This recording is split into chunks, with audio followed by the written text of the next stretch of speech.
Second appearance for interim head coach Doug Marrone, taking over for Gus Bradley prior to their win last week against Tennessee. And what a victory it was, snapping their 9-game losing streak. Meantime, Chuck Pagano, all the questions about his job security. Seems like we've been here before with Pagano, same exact spot that he was in right around this time last year. You see his numbers, as the Colts will miss the playoffs once again for a second straight season.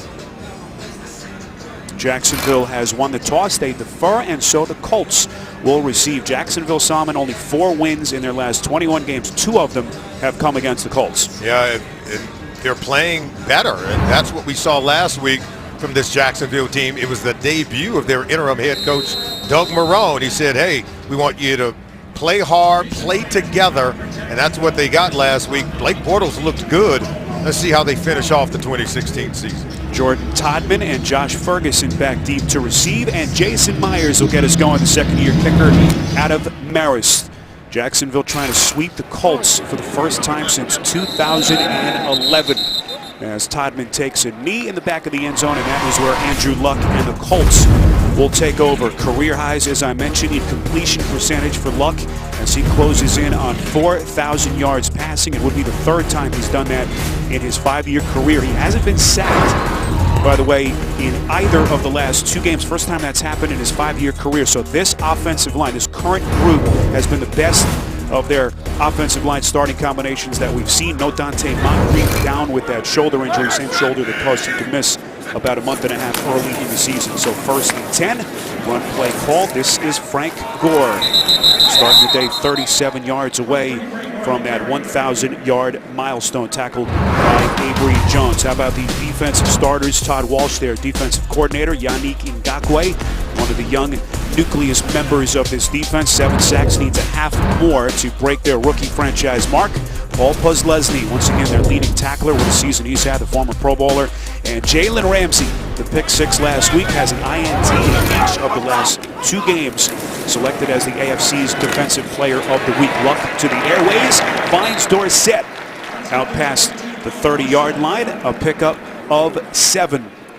As Luck had a chance to visit with him this week on the telephone for a couple of minutes, and Luck, you could just hear it in his voice, the disappointment Salmon of missing the playoffs. Yeah, he said during the week that, hey, he feel like the team has failed because obviously they expect to go to the postseason. They expect every year. It's been that way. That's been the tradition here with the Indianapolis Colts, and so they're sorely disappointed that they're not going to be playing in the postseason.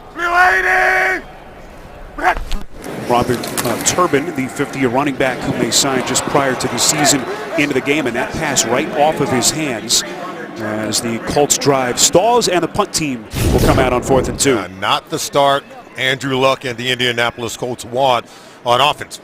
Ball maybe not perfectly thrown, but still thought that he had a chance to haul it in. Ball was intended for Robert Turbin, as you said, Spiro. He's got to be able to make that catch, and they go 3 and out. Pat McAfee headed to his 2nd career Pro Bowl on for the first time.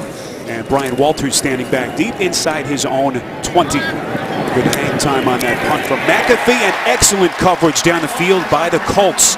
52 yards on a booming punt and 0 on the return. It was Christopher Milton getting there first for Indianapolis. And so here comes Blake Bortles and this Jacksonville offense. Best game of the season last week, 26 of 38 for 325 yards. Also caught a touchdown pass. Franchise records for passing yards and touchdown passes a year ago, but it's been a trying year for him this season. This offensive line has struggled. Kelvin Beachum, the 50-year man, making another start at left tackle. And no Allen Hurns, once again out with a hamstring injury, so his season is over. Marquise Lee makes another start. Run play called. This is Corey Grant, unable to find the edge. Good push up front. Vontae Davis, the former Pro Bowler, on the tackle. How about this Indianapolis defense? Hassan Ridgeway, the rookie out of Texas, 4th-round pick, making his 6th start of the season. And Robert Mathis, as we mentioned, will hang it up. Final game of his incredible career today. Daryl Morris making a start. Rashaan Melvin is a scratch. This has been a banged-up secondary. As you see, Mathis Salmon was very emotional during the national anthem. And that will continue, you can bet, as Mathis plays his final game. And here is a wide-open seam of real estate for Corey Grant. Could have driven a truck through that hole. Good push from that Jacksonville offensive line. Salmon to pick up a 14 and a first down. Yeah, A.J. Cann, number 60. Watch him. He'll get a nice block here, but it's just a real good stretch block as he's able to get behind Cann and watch the blocking. Zone, inside trap, good blocking. And this is what we saw from this Colts run defense. Very poor performance 1 week ago against the Raiders and shredded them. Poor tackling for the Colts on defense. Play action for Bortles on 1st and 10 to the air. Wide open is Allen Robinson. Robinson breaking tackles inside Colts territory. Still going all the way down to the 30-yard line. Beautiful catch and run. It was Christopher Milton who missed the initial tackle. It's a 42-yard pickup, a first down and a lot more. It's just going to be a nice slant route. He'll come right behind the linebacker 53, Jackson. And then the yards after the catch, that's the surprising part. That's when you know you don't have tight coverage, good fits in terms of your zone coverage. And Robinson getting off to a great start, something we saw him do 1 week ago. Injured Colt is Daryl Morris. And we just mentioned how thin they are in the secondary. Already down Rashaan Melvin, no Darius Butler, and of course Patrick Robinson on the shelf as well. Injured Colt, Daryl Morris, escorted to the sideline. So Charles James, whom they decide mid-season, comes in at corner. 1st and 10. Bortles going up the far side. That pass intended for Allen Robinson is broken up by Vontae Davis. So again, that very paper-thin Colts secondary with all the injuries, Salmon getting a little bit thinner. Well, yeah, the secondary's got to be able to finish out and finish out strong. But Blake Bortles is looking to improve his game. So much has been talked about his mechanics over the course of the season. But he wants to be able to put some of those things to rest as he closes out 2016. Trying to pick up where he left off last week. One play called here on 2nd and 10. Grant breaks the initial tackle. You see the flag come in. Grant, good looking run, sprinting inside the 10. What a run by Grant. It's a pickup of 20. But we'll see if this one is coming back. Holding. Offense. Number 78. It's a 10-yard penalty from the previous spot. Replay 2nd down. Clete Blakeman, our referee. You see where their crew sits in terms of average penalties called per game. Jeremy Parnell, the culprit. That's right, that right tackle position. You can tell Doug Marrone wants to come out and try to run the ball and come right at these Colts, but you can see he's holding Robert Mathis. See the hand outside that shoulder? That right hand grabbing outside the shoulder, the framework of the body of Robert Mathis. The officials were able to catch it, and they called back a really good run from Grant. Chris Ivory today, a scratch with a hamstring injury, and of course TJ Yeldon, whom they put on IR earlier this week with an ankle injury. So Yeldon has a season end with an IR stint for a 2nd straight year. Meantime, this is Denard Robinson, who figures to get a lot of snaps today. It'll be 3rd and 16 coming up. When they can run the football, this offense can operate at an entirely different level. It's probably been one of the things that have been sorely lacking in the 3 years since Blake Bortles has been their starting quarterback. The lack of a run game, one of the worst rushing offenses over the last 3 years. Let's see if Bortles can make a play on 3rd and 16. Joe Banyard comes in at running back. One play called here on 3rd and 16.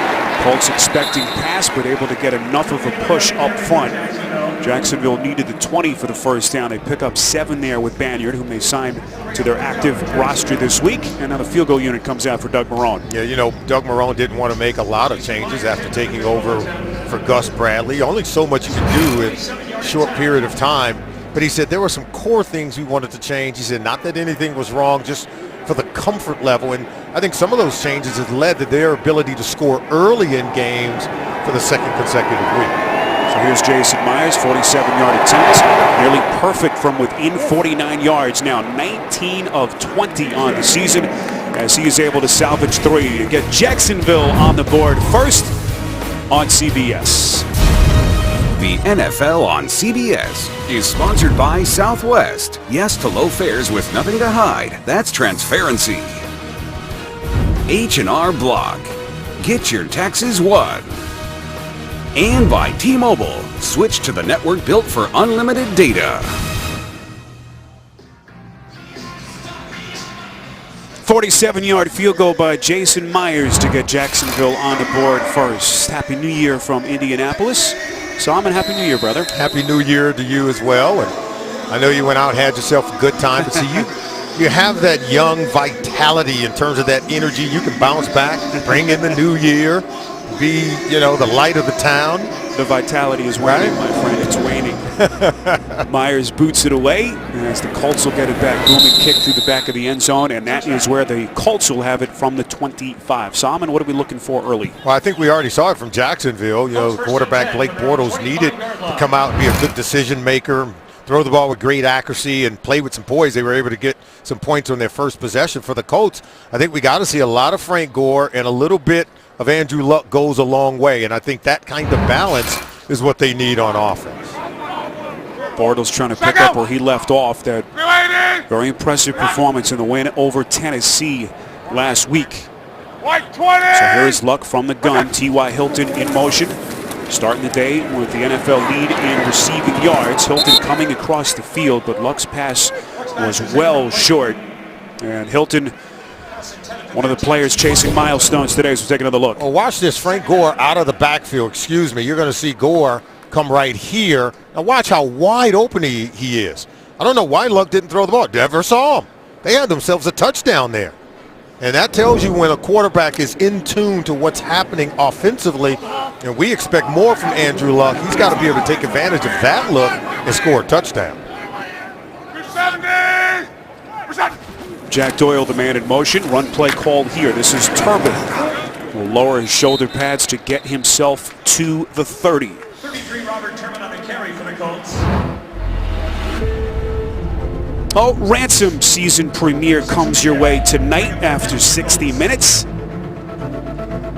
As we continue here, week 17 between Indianapolis and Jacksonville. There'll be a 3rd and 5 coming up as the Colts a little bit ragged offensive start here, Sam. Yeah, why would you not get the ball to Frank Gore? 11 straight seasons, over 1,200 yards from scrimmage, most in NFL history. He can catch it. 180! Here's Luck from the gun again. A pass deflected high in the air at the line of scrimmage and falls incomplete.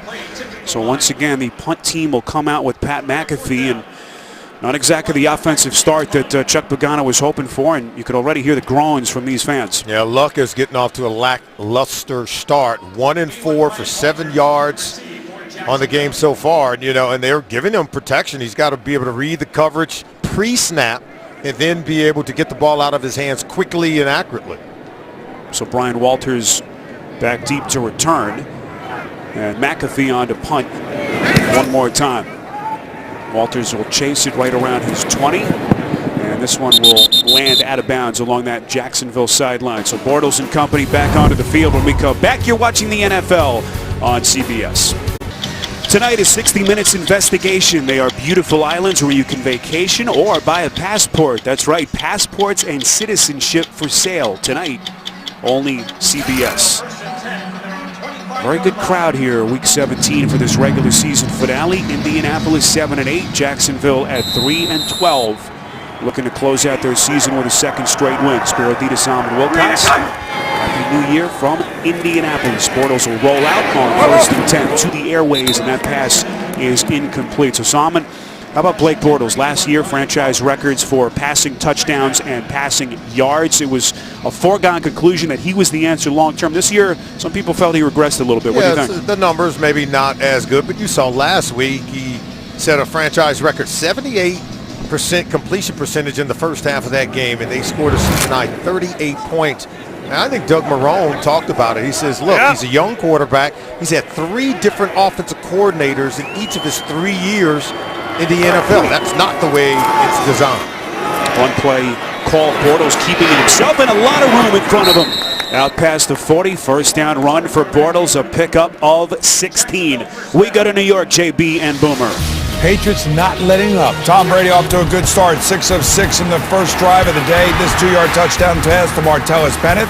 That gives them 26 touchdown passes on the year. 7-0 they lead. They win. They secure the number 1 seed in the AFC playoffs. Spiro Dita, Solomon Wilcots. All right, guys, New England trying to close in on that 1 seed and home field advantage throughout. So much to play for as they take on Miami. Run play called. Bortles, good-looking throw on the run.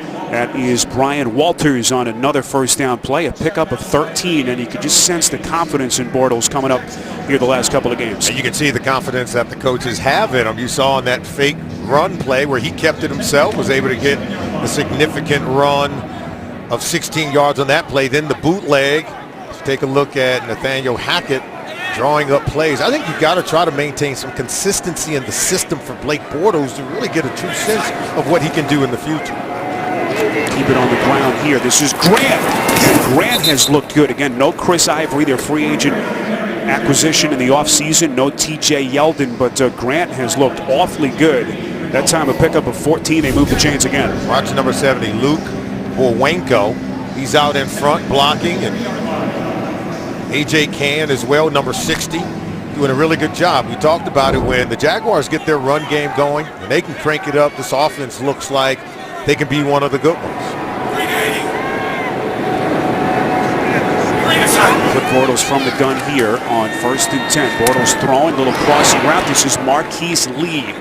58th catch of the season, just short of the 20.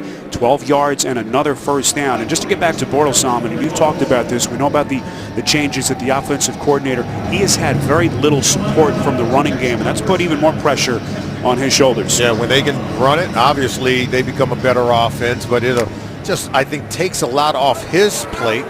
But he has continued to battle. He has never quit.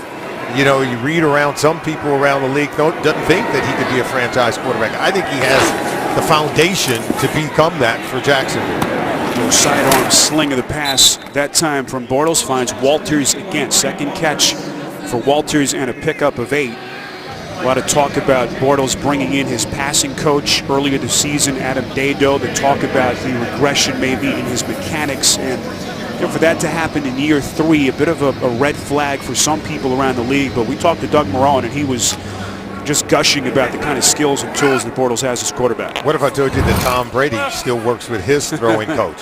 That Peyton Manning continued to do it, that Drew Brees, they all do. Because mechanics is really critical to being able to throw the ball with accuracy, like you saw in that play right there. Bortles to the end zone for the touchdown. That's the tight end, Ben Koyak. The first-year man out of Notre Dame and a former 7th-round pick, 14 yards as Koyak catches his first career touchdown pass. Well, they're able to read the safety. Take a look at the safety right there. That's Mike Adams. He'll come out of that center field, and that's what Bortles going to read. He kind of pump faked him, lured him out of position, and then look, inside. That area vacated by Mike Adams is what allowed for the touchdown toss, but good read, good throw from Blake Bortles. Can't overemphasize enough just how beat up this Indianapolis secondary is. Already down a couple of guys, starters today, Rashad Melvin and Darius Butler. They lost Darryl Morris on their first defensive drive. They're still looking at him on the sideline, a hip injury. His return is questionable. So Bortles and company taking advantage. 7 plays, 75 yards in just over 3 minutes time. Point after from Myers is good. At Lucas Oil Stadium, as quiet as a library. 10-0 Jacksonville on CBS. The NFL on CBS is sponsored by Domino's. Order online at Domino's.com. And by Walmart. Save money, live better.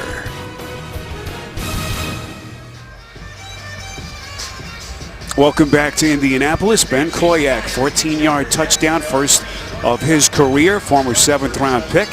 And Blake Bortles, the 7th career touchdown pass. He has really struggled, Solomon, in the first quarter of games. Has had very little success over his career.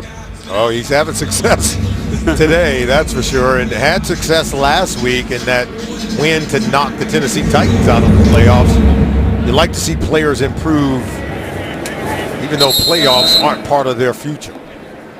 Kick through the back of the end zone, and Luck will start from the 25. Week 17 continues later today on CBS and Fox. Then tonight, Sunday Night Football on NBC, the big one to decide the NFC North, Green Bay and Detroit. We are in Lucas Oil Stadium, Indianapolis. Happy New Year. Spiro Dita, Solomon Wilcots with you. The Colts so far 2 possessions, 2 3-and-outs. They have gone a grand total of 6 plays for 13 yards. So an inauspicious start. Jack Doyle, the man in motion. on 1st and 10. Luck the pitch to Gore, zigzags his way across the 30. And if you're a Colts fan, not much to play for today, but you want to see Gore get to 1,000, and you want to be careful falling behind early, something that could force him to go away from the run. Came in today just 37 yards shy of topping 1,000 yards for the season. Of course, he became the 4th player in NFL history to get 1,000 yards at 33 years old. It hadn't been done since 1984 when John Riggins did it.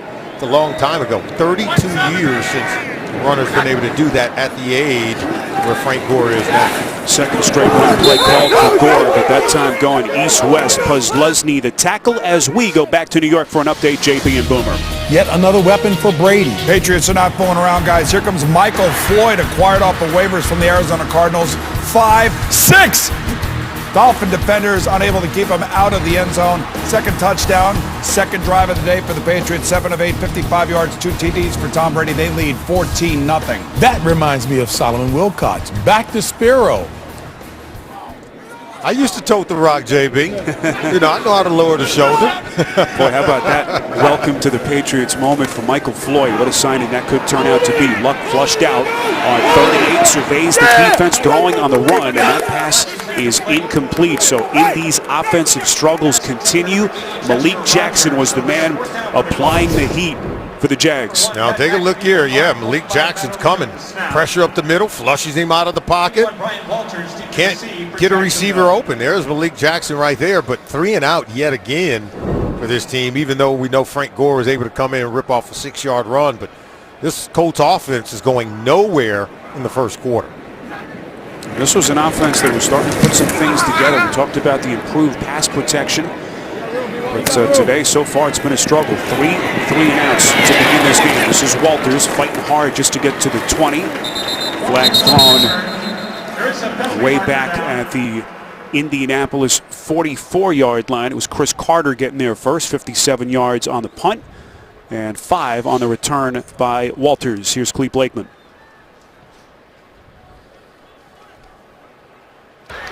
During the kick, holding, return team number 55. Penalties half the distance to the goal line from the end of the kick. First down, Jacksonville. All right, that's Dan Scooter, the man penalized for Jacksonville. 10-0 Jags. You're watching the NFL on CBS.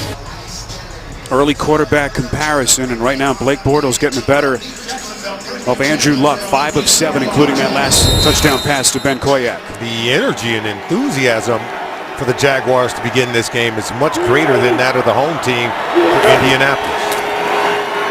Jags will keep it on the ground to begin this possession.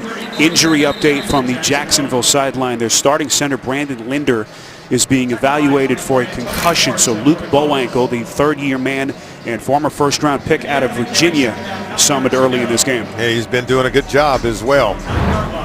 Jaguars off to a good start with their ability to run the football, already over 50 yards rushing in the first quarter of this game. It's given Blake Bortles some balance, and he's been able to add to it because he has a 16-yard run as well. And that's a bit of a surprise. I told you, no TJ Yeldon, no Chris Ivory. Ivory late scratch with that hamstring injury, and Yeldon shut down for the season earlier this week. Pass play to Grant. Grant breaking tackles again. First down and more. Good start for Corey Grant, getting a shot today with all the injuries in front of him. More missed tackles, meantime, Solomon, in that Colts defense. A pickup of 13. Bortles has completed 5 straight.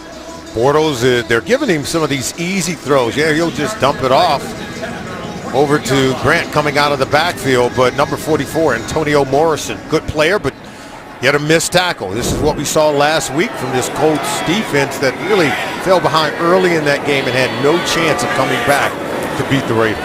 You see Bortles already hitting the century mark back to the airways, but that pass is dropped off the hands of Denard Robinson. Threw it a little bit far in front, but what have you seen so far from Bortles? I see Bortles getting off to a good start, throwing the ball with great accuracy, in rhythm, not forcing it, and then anytime you can help yourself with this kind of athleticism where you're running it for 16 yards, getting the ball out of his hands quickly, and then the good read of the defense to throw the ball to Ben Koyak for that touchdown. They've scored on their first 2 possessions of the game, so I think Bortles off to a good start. Bortles, the former 3rd overall pick back in 2014 out of Central Florida. 2nd and 10. This catch is made by Tony Washington, the second-year man out of Appalachian State. Active today with some of the injuries that they have. No Allen Hurns, as we mentioned, out with a hamstring injury. A pickup of 9 to set up a 3rd and short. And this is where I think Doug Marrone, he is the head coach. Remember, Gus Bradley was a defensive coach.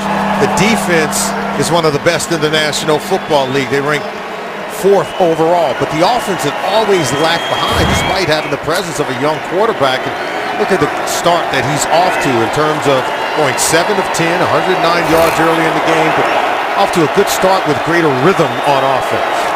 I see Bortles spreading the wealth already. Play action, 3rd and 1. He's going to take his shot. Looking for Robinson down the field, and what a defensive recovery by Vontae Davis, the 2-time Pro Bowler, coming over the top to save what would have been a touchdown. Play action pass. They have the run fake and trying to get Allen Robinson down the field. Look at the great play. That's just great timing and athleticism by Vontae Davis. That's what we call a Pro Bowl type defensive play. Yeah, Bortles goes down. He doesn't go down hard. He did throw a nice pass. That ball was on the money. It was just a better defensive play with Vontae Davis contesting for the football. A lot of people felt like Chuck Pagano among them that Davis should have been a Pro Bowler this season. He has been Pro Bowl caliber from start to where we are right now. 52 yards on the punt by Brad Nortman as Chester Rogers signals fair catch. Colts looking for their first points late stages of the first. So much disappointment here in Indy as the Colts will miss the playoffs again, and their regular season finale, Salmon, off to a pretty ugly start. Yeah, they've gotten off to a slow start. Well, they've lost, the season opener 4 out of 5 years. I think that's one of the big things with this football team in terms of struggling to get into the postseason now for the 2nd consecutive season, where they're going to be on the outside looking in. This is one area, as you see right there, that they have excelled this season. Touchdown drives that have begun inside their own 20-yard line. But Frank Gore, so far, we've touched on where he sits. Started today 37 yards away from 1,000. He is a dinosaur by NFL standards for a running back. 12 years in the league at the age of 33, trying to get to 1,000 yards. He's put up Hall of Fame numbers. I mean, Frank Gore has been tough and consistent throughout his career. He's overcome a hip injury, knee injuries. He's had it all happen, but he still continues to stay on the field and put up big-time numbers. Luck from the gun with Gore getting a breather here on 2nd and 8. Luck flushed out of the pocket. He's good with that escapability as he's pushed out of bounds by Telvin Smith. Gore last season missed 1,000 by only 33 yards. That ended a string of 4 consecutive 1,000-yard seasons. And, even just earlier this season, there was talk, is he a Hall of Famer? Is he not? I really don't think there's any doubt at this point with the longevity that he's put up in his career. You look at the numbers he's put up in terms of career rushing yards. We already talked about having 1,200 or more yards in 11 consecutive seasons. No other NFL running back has done that in the 97-year history of the league. You'll see his name etched to some great Hall of Famers. I think he'll end up in the same destination. 3rd and 3. Pass from Luck intended for Jack Doyle, the tight end, who's had a marvelous season for the Colts. Broken up by Jonathan Cyprien, the hard-hitting safety. 4th consecutive 3-and-out for the Colts to begin this game. Good read by Luck. Good throw. Now, look, Doyle has it, but it's just a better defensive play by Jonathan Cyprien. We already saw Vontae Davis make a great defensive play, and sometimes the defense wins. And we already know Jacksonville Jaguars come in and rank 3rd in terms of pass defense, and you saw one of the reasons why. Cyprien, one of the Jags who will be a free agent at season's end, has put together a nice couple of seasons for them. 46 yards on the punt by Pat McAfee as Walters signals fair catch. Jags will have it just outside their own 25. Jacksonville Jaguars had already let go of their head coach, Gus Bradley, and now Doug Marrone is the interim coach. You have to ask yourself, what's next for the Jacksonville Jaguars? Been a lot of talk. They did interview Tom Coughlin early in the week. Don't know if it was as an overall football czar or to become the next head coach. Remember, he did spend 8 seasons when the franchise begun playing back in '95. Spent 12 years winning a couple of Super Bowls with the New York Giants. Bortles back on the field, slinging it on 1st and 10. It's caught. That's Walters out past the 35, close to the 38 for another Jacksonville first down. Good first quarter from Bortles. 8 of 12 passing for a $120, including a touchdown. It's good to see the way that this team is coming out and competing, playing out the season. We talked about it. People say, hey, there's nothing to play for when you've been eliminated from the playoffs. There's still plenty to play for. Just ask Doug Marrone.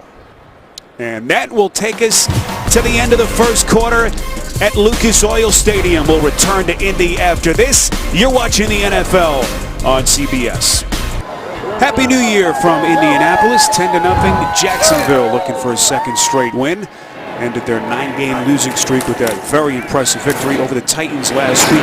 Bortles getting the party started here in the second. Another completion to Walters, tackled made by the former Pro Bowler Mike Adams. A huge offseason ahead for Shad Khan, the owner of Jacksonville, and this franchise as they look to kind of buck the trend of these piling losses that we've seen the last couple of years. Yeah, they got to continue, I think, to build through the draft. Looks like 2017, they're going to have a top 5 pick, be able to pluck another talented player. I think there was a lot of talent on this Jacksonville Jaguar roster. They got to be able to make a decision at quarterback and continue to build. Well, that pass was right through the hands of the defender. It was caught. It was Akeem Ayers who nearly had the pick. Catch was made by Walters, a pickup of 4, and another Jacksonville first down. Looked like Bortles had the right trajectory. No, he jumped maybe a little too soon. The ball went off his fingertips and still caught by Walters. Yeah, that could have been a huge play for the Indianapolis Colts. Akeem Ayers, good timing on his jump, had his hands there, got to be able to make a catch, haul it in. Ayers, the 60-year man, former UCLA star, almost made a huge defensive play for the Colts. Domination lead time of possessions at nearly 2-1 favoring Jacksonville. But just to get back to the Jags, Shahid Khan, 50 year of ownership, Solomon since purchasing the franchise, already making the change at the head coach about 10 days ago, relieving Gus Bradley. He's made the additions to the stadium. Financially, the franchise is in a better spot, but they just have to figure out a way to start winning games. Well, I think they've got to be able to add to the offensive line. They need to have a more powerful, dominant offensive line, sort of like what you saw the Tennessee Titans do last year. Added to the draft, added running backs to improve their ability to run the football. Bortles on 2nd and 6, under pressure, spins away from trouble. What a play by Bortles, escaping that would-be sack, able to push forward for a pickup of a couple. Trent Cole was the man applying the pressure. Now we talk about this team had a woeful rushing offense. I think it starts up front with the offensive line, starts with having that bell cow running back. Got to be able to find those in the draft. Look at what Ezekiel Elliott has done for the Dallas Cowboys, but look at what that offensive line has done for the Cowboys. You draft on your offensive line and you draft running backs, the quarterback's going to look better. The entire offense is going to look better. See the flags come in, whistling that play dead before it began. False start. Offense, number 68. It's a 5-yard penalty. Replay, 3rd down. It's Kelvin Beachum, their left tackle, who's struggled his way through injuries for yet another season.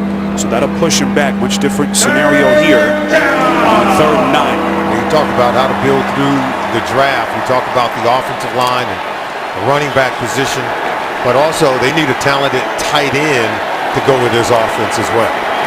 This is Bortles going for a shot, far side of the field, intended for Lee, and falls incomplete. Coverage on the play by Christopher Milton, the undrafted rookie out of Georgia Tech.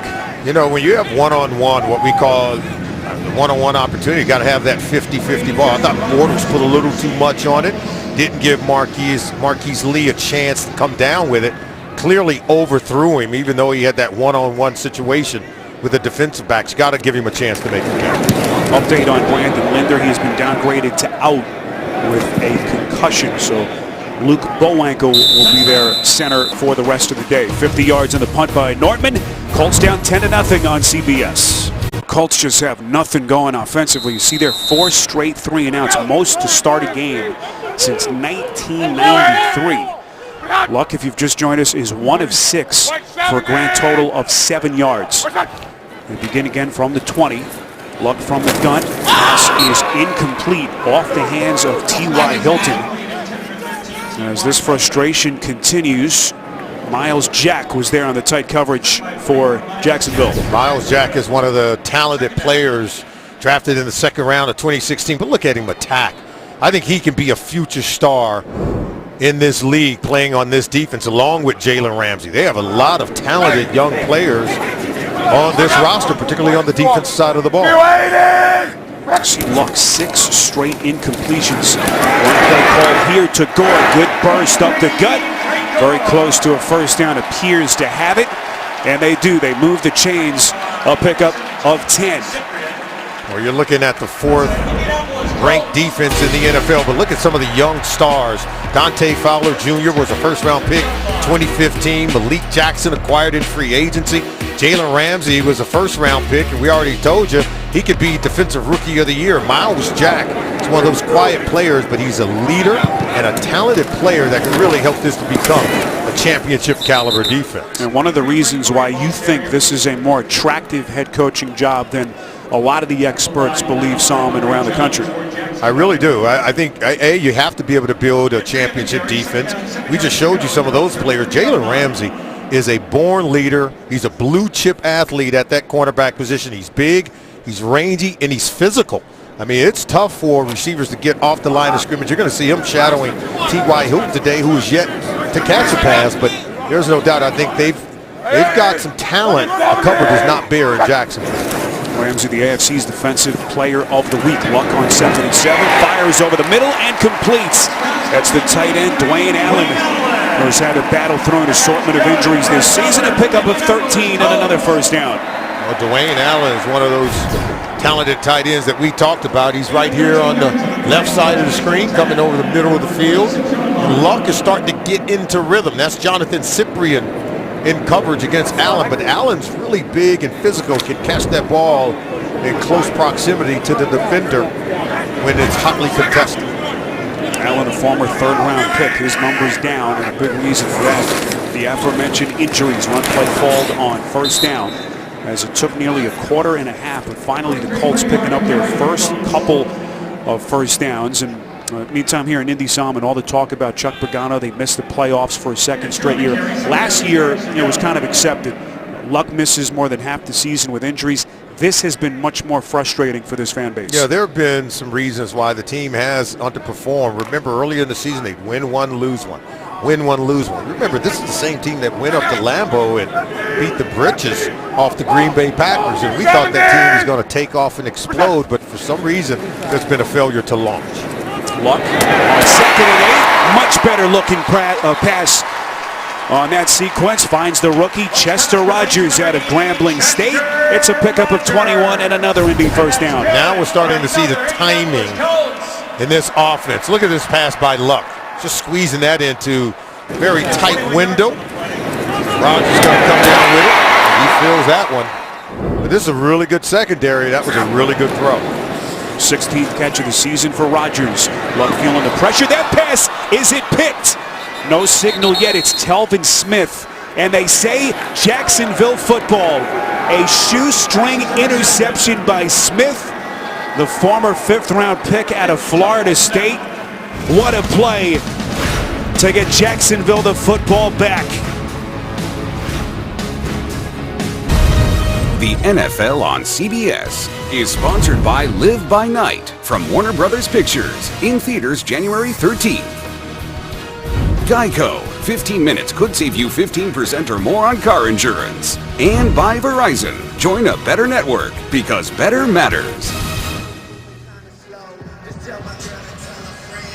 13th interception thrown by Andrew Luck on the season, and what a defensive play by Telvin Smith. Had to reach down just above the turf to get it, the 2nd INT of the season. So Bortles and company back on the field on play call here.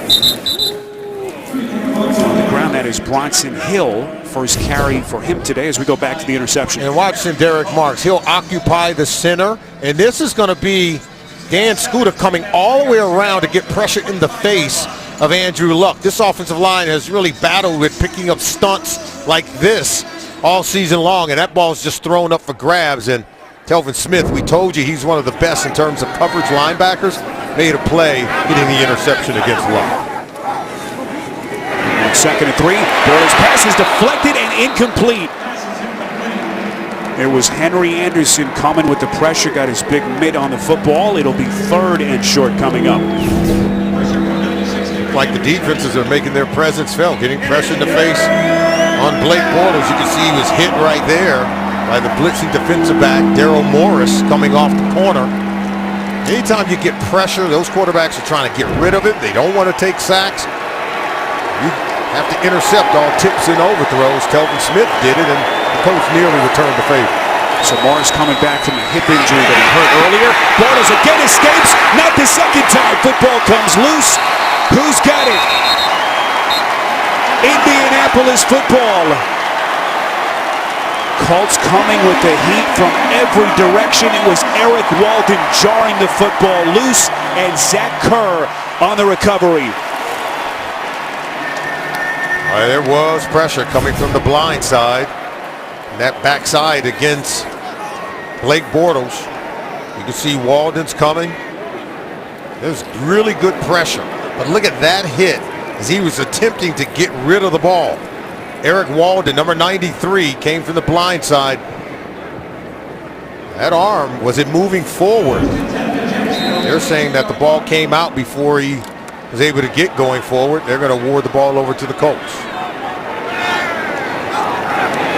Quick snap here, direct snap taken by Frank Gore. So a little trickeration here by the Colts as they try to get up to the football quickly before they can take a look at it upstairs. And now a short field, by far the best field position for Luck and the Colts. 23 yards right now by Frank Gore. He needs 37, the top 1,000 yards.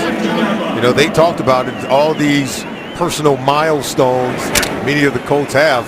Andrew Luck talked about it. Chuck Pagano talked about, hey, we want to win first, and they believe that winning takes care of all of the individual goals that are to be had in this game. Luck from the gun on 2nd and 7, taking a shot, throwing towards the end zone, broken up. What a recovery by Jalen Ramsey. And those are the instincts, Salmon, that you've been talking about. What a future this kid has in front of him. Yeah, you put the tape on, he shines. There he is in the slot against one of the best receivers in this league, T.Y. Hilton, trying to lead the league in receiving. Look at this. Great throw. That ball was going to be caught for a touchdown by Hilton, but even playing blindly, I love the way that Ramsey was able to get his head around, find the football, didn't panic, even though he was at a disadvantage, still found the football, was able to bat it away to keep Hilton from scoring the touchdown. First Jags rookie to ever record a pick in back-to-back games, including that 30-yard pick six last week. 3rd and 7. Luck is buried. Yannick Ngakoue, the 3rd-round pick out of Maryland, 8th sack of the season, and has just set a rookie franchise record. He wasn't even on our board when we talked about the defensive stars, but Ngakoue is one of the most talented young pass rushers in the National Football League. When I tell you that the Jacksonville Jaguars have stars on this defense, the list just keeps going. And look at that. When you can get drafted from Maryland, coming out of Maryland, and then do that, breaking a record set by Tony Brackens ages ago, and you're a talented player and you have a bright future. 48-yard attempt from Adam Vinatieri, and that hits the right upright and is no good. Couple of days away from celebrating his 44th birthday, a rarity. A missed field goal by Vinatieri, and Indianapolis still looking for their first points. Well, Andrew Luck and the Colts unable to capitalize on that Jacksonville turnover. The Yannick Ngakoue sack pushed him back, made it a much more difficult kick for Vinatieri, and they come up empty. One play called for Corey Grant, the second-year runner out of Auburn. A pickup of 5, and that little sequence really a summary of the first half it's been for the Colts. I thought it was great, and really you have to give a lot of credit to the Jacksonville Jaguars defense after, you know, they got the interception against Luck, and then Bortles turns it over, and then we saw a play by Jalen Ramsey, and then Ngakoue to go ahead and get the 11-yard sack, pushing Adam Vinatieri out of field goal range, making it difficult. They get no points out of the deal. Still looking for their first points, and we are inside of 6 minutes before halftime. Run play called. This is Grant off to a foot race, 20, and he will score. Corey Grant on a 57-yard sprint.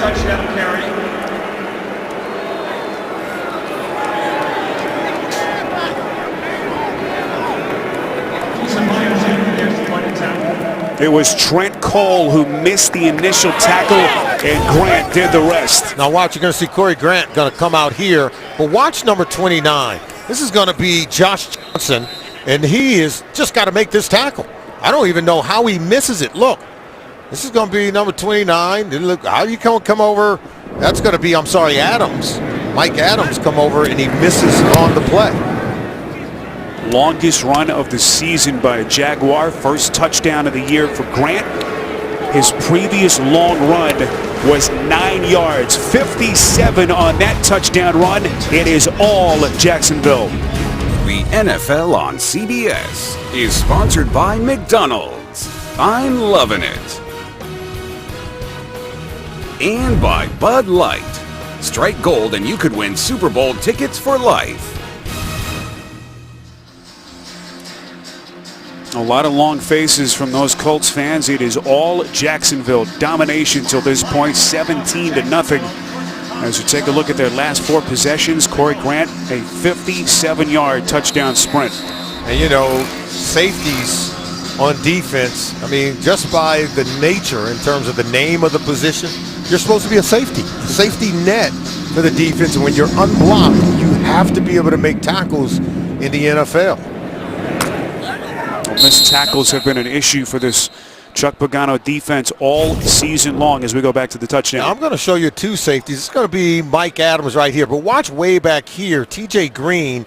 Both guys will have an opportunity to make the tackle and just won't be able to do it. Look at right there. You got to make that tackle if you're Mike Adams. And then TJ Green, he's unblocked. He loses the angle. Doesn't have the speed to close in on Corey Grant. Grant torches the defense for a 57-yard touchdown. And you know, Chuck Pagano, he has seen better days from his defense.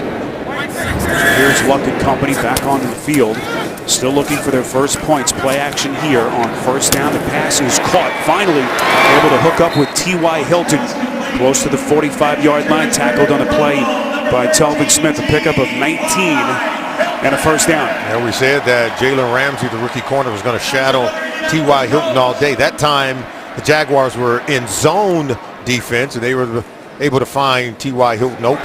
Luck under pressure again, just throws it up and finds the tight end. That's Dwayne Allen. Allen brought down right around the 50 by Dante Fowler, the former 3rd overall pick back in 2015, a pickup of 6. Watch Dante Fowler Jr. Right in the face of Andrew Luck. I don't even know how Luck makes this throw for a completion clear on the other side of the field to Dwayne Allen.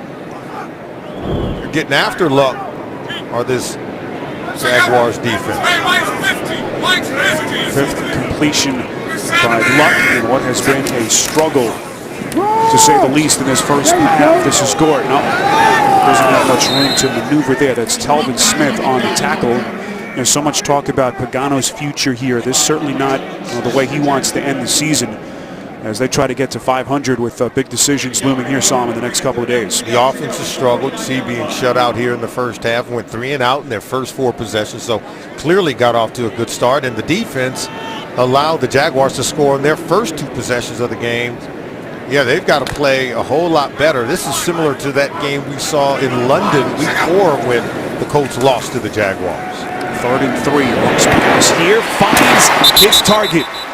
That's Hilton again, second catch on this possession. Jalen Ramsey pushes him out of bounds, 15 yards, and an Indianapolis first down. In that game, that week 4 loss in London when Jacksonville and Indianapolis played, Jaguars won the game, but the defense, they really beat up on Andrew Luck. He had 6 sacks in that game, 14 hits on the quarterback. You talk about this defense having a ton of young, talented players. It really overwhelmed this young offensive line that's been starting 3 rookies all season for the Colts.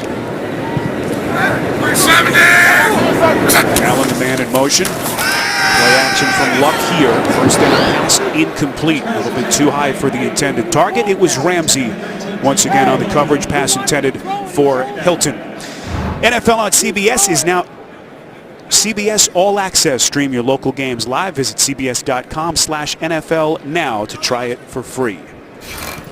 Spiro Ditas, Solomon Wilcots, rest of our CBS crew from Indianapolis. Here's Doug Marrone, interim head coach, making his 2nd appearance since taking over for his good friend Gus Bradley. That Doug Marrone effect is real as Jags dominant in this first half. 17-0. Luck's pass underneath finds Gore. Trying to get downhill inside the 30. It's a pickup of 7. Tackle made on the play by Telvin Smith. Yeah, I've been watching and keeping an eye on Jalen Ramsey when he's matched up against T.Y. Hilton. And when he's in that pure bump and run position, you know, Ramsey goes 6'1", 210. He's big, he's tall, he's rangy, and we know T.Y. Hilton is 5'9". He is just swallowing up T.Y. Hilton and winning the battle at the line of scrimmage. Hilton beginning the day with the league lead in receiving yards. That pass from Luck is batted down. What a defensive play by Smith, who had the interception earlier in the quarter. Luck trying to locate Turbin. It'll be 4th down. If you're Gus Bradley, I know he's no longer the coach here, but he came to Jacksonville to build a great defense like what he was a part of when he was the coordinator with the Seattle Seahawks. And I can tell you right now, I'm seeing the remnants of his work, particularly on the defensive side of the ball. Young, talented players. It finally clicked this year on defense. They just didn't win enough games. What a nucleus they have with those young defensive studs that Solomon mentioned. As Vinatieri, who missed earlier from 48, good from 45. So finally the Colts get on the board. 2:41 to play in this first half. 17-3 lead for Doug Marrone and Jacksonville. We mentioned the decisions that have to be made for both of these franchises. Doug Marrone, whom we spoke to this week, said he has not been assured, Solomon, that he will be interviewed for the job. But you know, if you're Shad Khan, you have to be impressed with what you've seen now in the last couple of weeks. First of all, Doug Marrone is a winning coach. He was 9-7 in his final season in Buffalo in 2014, and we're already seeing improvements with this football team, the way that they've played in the last 2 games. I'd like to see him get the job. Low bouncing kick by McAfee. It is fielded by Walters. Good blocking in front of him. Sweeps up the far side and crosses the 25. Brought down at around the 27. Tackled on the play by Chris Carter. Reminder coming up, the Verizon halftime report. We'll send you to New York. JB and the fellas standing by. Get you caught up on all the postseason scenarios on the Verizon halftime report coming up next. And remember, Spiro, Gus Bradley was a defensive coach, and we see the effects of having a good head coach who can coach your defense. I think the next move has to be someone who can affect the offensive side of the ball. Doug Marrone does that. And when you consider that Blake Bortles has played for 3 different offensive coordinators 3 straight years, I would like to keep the system the same around Blake Bortles. This is Marquise Lee on the catch. Nice little stop and go maneuvering up the sideline. Crosses the 40. First down hookup. It was Christopher Milton who missed the initial tackle. A pickup of 18 with that clock running. Yeah, they can go ahead and take a shot down the field. They may go ahead and I don't think they're going to snap it before this 2-minute warning here, but they'll have plenty to work with it with all 3 timeouts.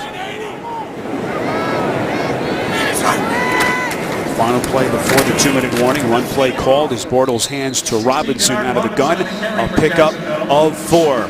We reach the 2-minute warning. 17-3 Jacksonville on CBS. Whatever has clicked for Blake Bortles, it has been working for him the last week plus.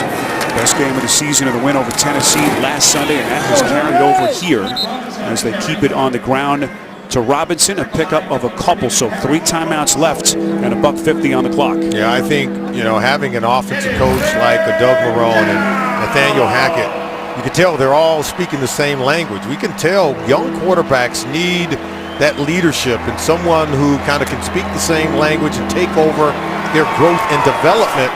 Who knows? Nathaniel Hackett, Doug Marrone may be the elixir for what cures Blake Bortles. Bortles from the gun here on 3rd and 4. Puts some air under it. Far side, it is caught. Drops that right in the breadbasket of Brian Walters, the 5th-year receiver. Beautifully thrown pass, 23 yards and a first down. Yeah, he's going to be lined up in the slot. Watch, he'll run out. Now watch this throw. This, you talked about it, Spiro, right in the bucket. That's a big-time throw. Now, so you talk about, can he make the throws? Can he be a winner in the NFL? It's about mechanics, footwork. He's going to continue to work on those things, but I think for quarterbacks, it's always something you're chasing, but we know he can make plays at the quarterback position in the NFL. play. This is Grant. He's going backwards. Keep in mind, no Allen Hurns today. Out for a 5th straight game with a hamstring injury. We know that Robinson has struggled despite his big game last week. So, Bortles is doing this with kind of a limited number of weapons around him. And he's had to do it throughout his career. Remember his rookie season, 72 sacks. Second year last year, 50 or more sacks. Only 32, so those sack numbers have come down as he's gotten better. On 2nd and 11, this is Walters again putting himself together. A nice little first half here. A pickup of 6. So we are inside of 50 seconds left. And now Doug Marrone will take his first timeout as Bortles running a very efficient 2-minute offense down the field. Another reminder, the Verizon Halftime Report comes your way next. JB, Tony, Bart Boomer, and Coach Howard are standing by in our New York studios. Get you caught up around the NFL. Week 17 coming up next on the Verizon Halftime Report. 3rd and 5. Ball spotted at the Indianapolis 20. Keep in mind, Jacksonville will have the football to begin the second half. Looking to build on a 14-point lead. Bortles pass over the middle, caught again. That's Walters. Coverage on the play by Daryl Mars, but Walters has enough for the Jacksonville first down, a pickup of 5 with 35 seconds remaining. And a timeout taken. And Spiro, throughout Blake Bortles' young career, he's always gotten better as the game goes on. Second quarter, third quarter is better than the second. Fourth quarter has always been better than the third. Where he really needed to improve was at the beginning of games, and that's where I think Doug Marrone has tweaked that. You saw him score early in the game last week as they knocked the Tennessee Titans out of playoff contention, and then they come out in this game and score on their first 2 possessions. Again, he gets better as the game goes on. I think they seem to understand how to coach Blake Bortles to make him a more effective quarterback. Corey Grant, one setback flanking Bortles here on 1st and 10. Quick step, quick throw, far side, incomplete, intended for Allen Robinson. Good coverage by Vontae Davis and a good matchup there. Robinson, who had the Pro Bowl season a year ago against Davis.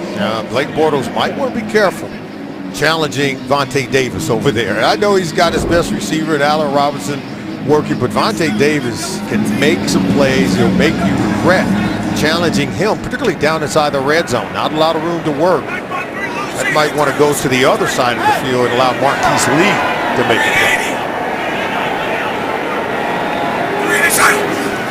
Where does Bortles go here on 2nd and 10? Near side of the field, he is caught. That's the tight end who had the touchdown earlier, Ben Koyak. Minimal pickup, knocked out of bounds. That'll stop the clock with 28 seconds left. 3rd down coming up. Good defensive play by Edwin Jackson. Oh, you like to be able to get your best matchup. Again, be very careful. Unless you can run some kind of pick or rubber route with Allen Robinson matched up against Vontae Davis, where Davis has to run around those picks. It's the only way that I would be willing to challenge him. Now, they got Marquise Lee and Walters up top. That's when you tend to get those rub plays to free up a receiver. 3rd and 8. Bortles going back of the end zone, incomplete. Looking in the direction of Marquise Lee. It was Milton, the rookie, undrafted first-year man out of Georgia Tech on the coverage. As Doug Marrone will send out his field goal unit. Yeah, it looked like Lee misread the route. He was not going in the direction where Bortles had anticipated. You can tell they're having a conversation. And maybe Bortles could have read the coverage a little better, but that play had no chance of working. So here's Jason Myers, who has had a terrific season for the Jags. As hit earlier from 47. This attempt from 30. This one decent hold, and it is no good. Wide right. So just as we're singing Myers' praises, he misses a chip shot from 30. And Indianapolis stays within 14. This one can come back to haunt you, Spiro. Remember, they're on the road. Andrew Luck also gets better as the game goes on. We've seen him mount a comeback or two. If you're Myers, you got to be able to reward your offense for that long march. 11 plays of 60 yards on the drive, 7 passes by Blake Bortles, and then Myers misses from 30 yards away. 19 seconds left. There's Luck and company back onto the field. Luck 7-17, just 88 yards in that interception so far in his first half, and they will get to him yet again. Second sack by this Jacksonville defense. Dante Fowler and Peyton Thompson able to get there. Good push from that Jacksonville front. Also, Senderick Marks was there for the Jags as the final seconds will come off the clock. Keep in mind, Jags will have it to begin the second half. So 17 unanswered points for Jacksonville to begin, and then the late Adam Vinatieri field goal to get us to 17-3. Thank you, Colts fans, for visiting American Halftime at Lucas Oil Stadium, 17-3 Jacksonville. The Verizon Halftime Report is next. You're watching the NFL on CBS.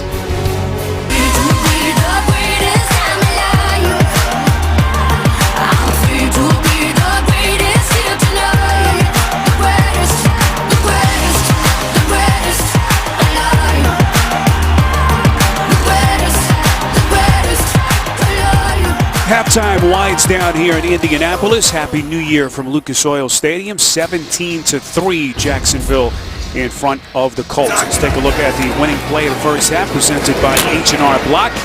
Bortles the gift to Corey Grant.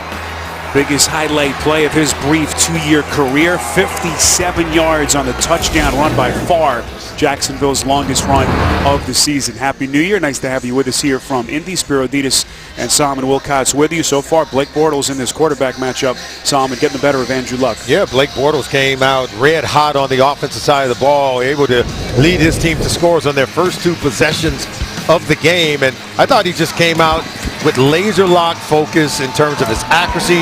Touchdown pass to the talented tight end. They ran the ball very well.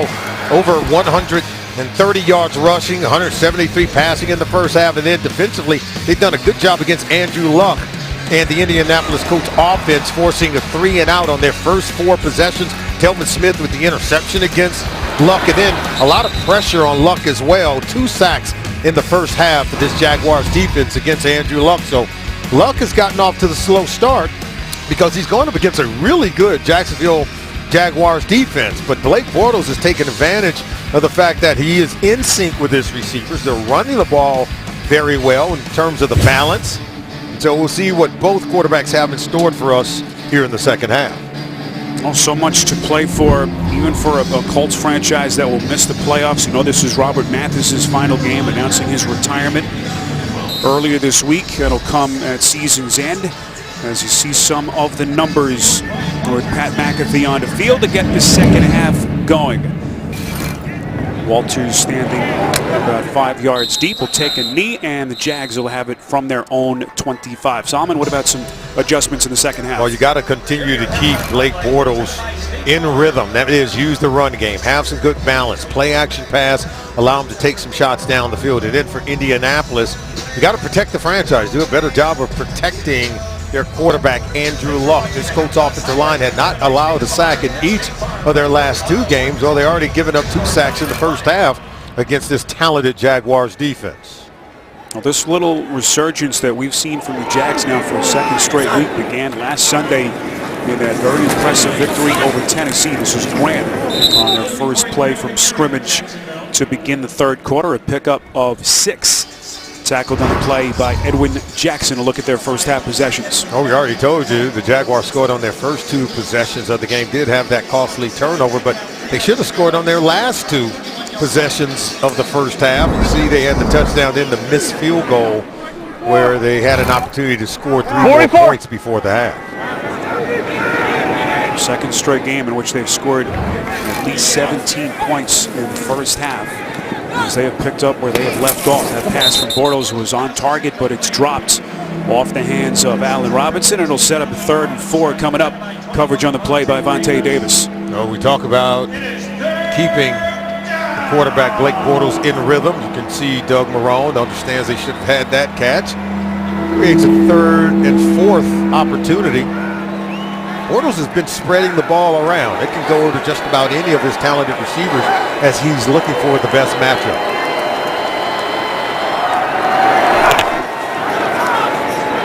Bortles on 3rd and 4. A little crossing route is Robinson. catches made. First down, Jacksonville, a pickup of 6 as he continues to work against Davis. That kind of combination route that we talked about. Watch how he comes underneath right here. See, that little rub is enough to get separation against Vontae Davis. But that combination route where he can slant off another cutting receiver, I think it's the way to get separation. If you're going to attack Vontae Davis, that's the kind of combination route you want. So Robinson, their leader again in receptions and receiving yards for a second straight year, although not nearly the numbers he had as a Pro Bowl performer last season. That pass underneath over the middle caught by Ben Koyak, the tight end, who had the 14-yard touchdown for our first score of this game back in the first quarter. This time a pickup of 8. I don't know that we've seen Blake Bortles look as comfortable all season long as what we're seeing right now. I don't know that we've seen this offense look as good as we're seeing right now. They have not been this good. Look, it's 2nd and 2, but take a look at the graphic in terms of what they've done today based on their season average. They already have it roughly over one half of football. Sidearm delivery from Koyak, and you say what you want. The Colts, a team just kind of playing out the string, will miss the playoffs. But what the Jags did last week, basically ending Tennessee's season, that was a team fighting for its playoff life. One team had everything to play for, and I guess you could say the Jaguars didn't have anything to play for. They had just fired their head coach, Gus Bradley. Doug Marrone steps in the interim. Doug Marrone said, hey, he looked around the room and said, it's all our fault. We all let Gus Bradley down, and we all have to take ownership and begin to do something about it. Bortles here from the gun on 3rd and 2. Quick throw, incomplete. Once again intended for Robinson as they go almost exclusively in his direction on this drive. That time Davis was there, and the Jags will punt. Hey, Davis didn't have to do anything. Bortles this is a missed throw. Look, it hit him right in the head. He hit the wrong guy. There were 2 guys over there. Bortles said, I got to throw it to one of them. He was closer to throwing that ball to Davis than he was his intended receiver, Allen Robinson. One of the few missed throws that Bortles has had today. Northman on to punt. Or every time we've had to call his number, 38 yards, as they pin the Colts inside their own 20. Well, the Indianapolis Colts defensive line, joined by Coach Gary Manuel, surprised 10 lucky teenage foster kids with presents during a tour of the team's facility. The Colts also gave each child 2 tickets to today's game. What a nice moment, and a fantastic community outreach program by the Indianapolis Colts. Spiro Ditas, Solomon Wilcox, rest of our CBS crew, our producer Ryan Galvin, Andy Goldberg, our director from Lucas Oil Stadium. Luck hit on the throw. That is caught. What a pass by Luck, standing in the face of pressure, knew the hit was coming, able to find T.Y. Hilton for a pickup of 27. T.Y. Hilton he's one of those players that's not to be denied. Look, he's able to win on that play against Jalen Ramsey at the line of scrimmage. Nice move, good fake, and a good throw by Luck, even though he's under pressure. Talked about protecting the franchise, can't allow him to continue to get hit. Tyson Alu gets the hit on Andrew Luck. 3rd catch for Hilton, the man who began the day the NFL leader in reception yards, trying to hold Odell Beckham Jr. And another little extra gasp. What a run by Gore. Talked about his approaching milestone. Started the day 37 yards away from 1,000. 5-time Pro Bowler, now 5 yards away from getting there once again. I had never really thought that he'd be denied. I mean, he's just a determined individual. He's a great teammate. He cares about his team. He cares about winning more than he does any record. This is Gore again cutting back, and there is the record. 1,000 yards and more inside the Jacksonville 30. He becomes only the 4th player in league history, age 33 or older, to rush for 1,000 yards, in the first since the Hall of Famer John Riggins in 1984. It's been 32 years since a player his age has put up these kind of numbers you saw there, over 1,000 yards rushing for the season. I think it's a tremendous accomplishment for a guy that he said that in the offseason, that's how he knows he's ready to come back and play. He works out with a bunch of young players, and he says, I can outwork them. That's how I know I'm ready. We certainly won't doubt him. What a career he has had. Luck again to the airways. That is caught. That is the tight end, Eric Swope, over the middle. It'll be 1st and goal. Colts as Indianapolis in business. This team has 3 talented tight ends. We already seen Dwayne Allen, Jack Doyle, who's expected to be an unrestricted free agent, as is Eric Swope. But when Swope could make plays like this, he didn't play a lot of football now. Doesn't have a lot of experience, but he is athletic, he's quick, he's rangy. 6'5", 255. He's got a bright future at that position on this football team. Pickup of 22, 1st and goal from the Jacksonville 7. Run play. This is Turbin cutting back, and he's in for the Indianapolis touchdown.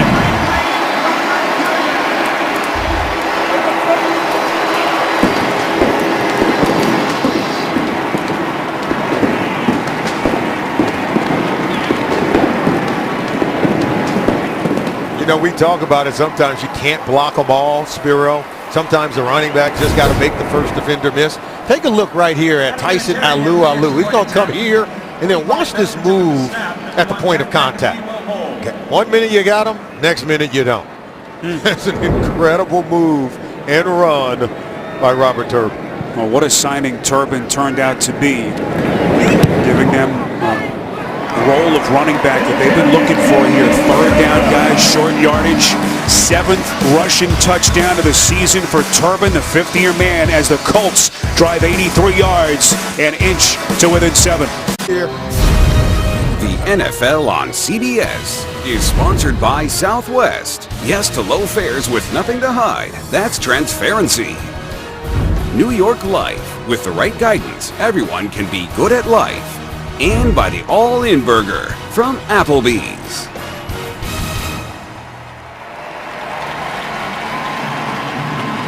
Week 17 with our just incredible CBS crew. There is Doug Rose, who is with us throughout the season. You saw Carmen Long and Robert Breland. There's Carmen. Just an incredible group of men and women, Salmon, that work so hard each and every week, and we're going to miss them. It's been a fantastic season. You know, they make it look like we've got a lot more cameras in this building than we really do. That's when you know you're getting your money's worth and then some. Our audio mixer in the truck, Pat Thornton, who's been with us all year, Victor Victoria, who is always good for a few laughs and one of the best in the business, Phil Barker, Steve Bardo in the tape room, Mike Brown, and Tom Kaltz. The list is endless. Thank you so much to all of you that do all the hard work and at least try to make us look good each and every week. So 17-10, Jacksonville in front as we play with 10 and change left in this 3rd quarter. Look at Marquise Lee breaking tackles, still on his feet. Able to cross the 30. Marquise Lee Salmon, who has emerged, a guy who was hampered by injuries his first couple of years in the sport. Former 2nd-round pick out of USC, having his finest season as a pro. Former USC Trojan. I think he's been the most consistent receiver amongst the group here with the Jacksonville Jaguars, and that kind of play as he came behind the line of scrimmage, quick dump, just enough to kind of keep the quarterback in the offense in the rhythm. First time that he's completing a 16-game season, hamstring injuries, as well as a number of other knickknacks. That's Corey Grant, able to move the chains, a pickup of 4. Again, no Allen Hurns, and even before Hurns went down with injury, Solomon, it was really Lee who had ascended to that number 2 wide receiver position. Yeah, and I think he may end up staying there. And now you got to see if this Jaguar offense on the road in the final game of the season can answer what Luck just gave you, a 5-play, 83-yard drive to get into the end zone for the first time today. And now let's see if Blake Bortles can answer. You saw Hurns pacing the sidelines. Little shovel pass, that's Grant. Boy, what a catch on the pitch, had to reach back for it. So Corey Grant, who is just over the 100-yard rushing mark today, career day for Grant. Getting a shot today with Ivory and Yeldon on the shelf. Now pressure is coming from the backside. I didn't know if Bortles kind of lost sense of where the defender was, and at the last minute just flips it over to Grant. He's able to avoid the sack, avoid the negative play, and create an opportunity for Grant. Quarterback pressure on that play by Trent Cole. As Bortles again goes to the little pitch. This is Robinson finding the edge, close to another Jacksonville first down. Appears to be just short. A pickup of 7, and it will be 3rd down as we have an injured Colt defender. He's going to be at that's Ridgeway, struggling to get up. But I was going to say that you know, this Jaguar offense, they are very effective running the football. They had 137 yards at halftime, already over 150 yards rushing. You know, when Gus Bradley was here, remember when we talked to him, Spiro, he said he wanted to stay committed to the run game. That's why he changed offensive coordinators, went with Nathaniel Hackett. But for some reason under Doug Marrone, this offense, they're more effective running the football over the last 2 weeks. And not that Gus Bradley wasn't trying. It's what he wanted to get done as you take a look at Nathaniel Hackett. But take a look at the season average. But look at what they're doing today. And you had a similar output last week. So a couple of games under Doug Marrone, their ability to run it, not that they weren't trying before, but so much more effective last week and today running the football. You mentioned Ivory, late scratch with the hamstring injury. They shut TJ Yeldon down earlier this week, placed him on IR with the ankle injury. So Corey Grant, who prior to today had a best day of 27 yards rushing, has been their workhorse. 3rd and short. They didn't get it. One play to Joe Banyard, trying to find daylight. Good defensive play. Matthias Farley, the rookie safety, was there. And it will be 4th and short. Decision time here for Doug Marrone. I think you got to go for it. I mean, what are you playing for? You're trying to get better as a football team. You've only been able to win 3 games this season. I think this one is easy, particularly against a defense that has not been able to stop the run. They gave up over 200 yards rushing last week against the Raiders, already over 150 yards allowed this week. Extra lineman is in, Josh Wells, 3rd-year tackle out of James Madison. Wow, they're going to kind of bluff their way for 1 yard. Well, that will not make Jacksonville fans very happy, as Marrone will play it safe here. They'll take the penalty and send out the punter. And here's the deal. They've been effective running the football today. We've already talked about that. Offense. It's 5-yard penalty. Still 4th down. Now, Salmon, I'm with you. That's a bit of a head scratcher. Yeah, go for it. I think you got. And this is a run defense that's been gashed 1 week ago. You've been able to gash them today for a 57-yarder by Corey Grant. I think you've seen enough to know that your offensive line can move some of the defenders on this front by the Indianapolis Colts defense. So Brad Nortman on to punt, as he awaits the snap inside his own 30.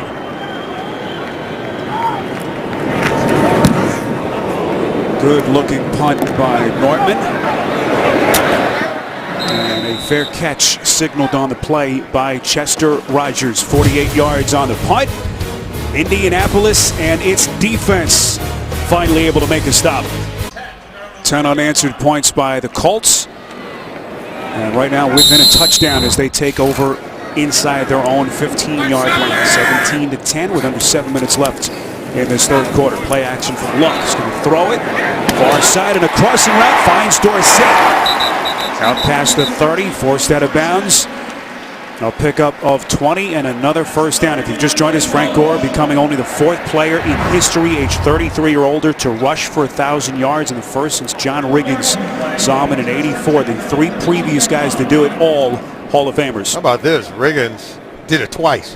And remember, he was with the Jets and walked away from football, was wearing that mohawk, the Fu Manchu, somewhere playing softball in one of the boroughs in New York. They convinced him to play in our nation's capital, and he ends up rushing for over 1,000 yards twice after turning 33 years old. And score again. And you're right, it's a great point on Riggins. It stepped away, came back with kind of fresh legs. Yeah. Here's the thing about Gore. He hasn't missed the game, Solomon, in 6 years, as durable as a running back as there's been. And when you consider the physical way he plays, it's just incredible. Look at the consistency. 8th most in terms of rushing yards in NFL history. 10th most rushing attempts in NFL history. Then 9 seasons with over 1,000 yards. The consistency, the durability, the toughness. He's one of the best you've ever seen. I think he's going to have a place in Kent. Luck goes underneath for the screen pass. This is Gore. Breaking tackles, crosses the 40. Football came loose, but appeared to be down by contact. So a pickup of 7 and a Colts 1st down. We send you to New York, JB and Boomer. Brady. JB, I always told Solomon Wilcots, watch when you blitz, you got to disguise it. They don't disguise it in Miami. Michael Floyd lays out Tony Lippett right there in a peel-back block.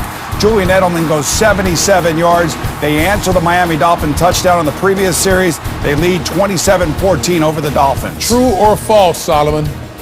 Oh, definitely true. You know Boomer knows everything. Well, we hope Tony Lippett is okay. What a smashing hit on the block by Michael Floyd. So 17-10 after the first down. Luck again to the airways. That pass intended for Hilton is incomplete. Coverage on the play by Jalen Ramsey, and that has been a fun matchup today. T.Y. Hilton trying to hold his NFL lead in receiving yards against Jalen Ramsey. You know, we were just talking to Boomer Esiason. I remember in '88, Boomer was the league MVP. He was one of the best play-action pass quarterbacks that this league has ever seen. He was like a magician. He could hide it. We just saw that with Andrew Luck, the ability to be able to bait the defense toward the line of scrimmage and get a receiver down the field in that play action. The quarterback's got to be able to carry it out as a great actor. A lot of the younger generation of NFL fans forget that Boomer, former NFL MVP, a couple of great seasons he had, and now, boy, T.Y. Hilton looks like he is in pain. Looked to be initially clutching his knee. A pickup of 11 and a Colts first down, but all the concern now on Hilton's leg. Yeah, he goes down right there. I don't know how he's holding that left knee. I only hope that he's okay. 73 yards receiving so far in the game. The NFL on CBS is sponsored by Amazon Prime. Get free 2-day shipping on millions of items. And by Duracell. The ones you trust are always there. Now the good news for the Colts, T.Y. Hilton able to walk off. He initially clutched his leg, but I don't believe it was the leg injury. They're kind of looking in the face area. May have taken a finger within that face mask as they look at him on the sideline. Luck throwing on the run. Penalty marker comes in a little beyond the line of scrimmage. Quarterback pressure by Dan Skuda. Holding. Defense, number 44. The 5-yard penalty, automatic first down. Miles Jack, the rookie, on the penalty. So, we mentioned Hilton beginning the day 30 yards in front of Odell Beckham Jr. for the league lead, and this is where he sits at the moment. Antonio Brown, who is in 4th place today, saw him inactive. Yeah, Hilton right now has a 103-yard cushion on Odell Beckham Jr., who you said plays later today. So he's got a milestone that he's chasing, trying to become that first Colts receiver to lead the league in receiving since Reggie Wayne did it in 2007. Julio Jones and Atlanta also in action later in a home game against the Saints. On 1st and 10, Luck pump fakes, going to tuck it away, running himself inside the 35. Luck still going. Will run out of bounds just short of the Jacksonville 20. There is a marker thrown along the far side of the field, right in front of the Jacksonville bench. A pickup of 18 yards if it stands.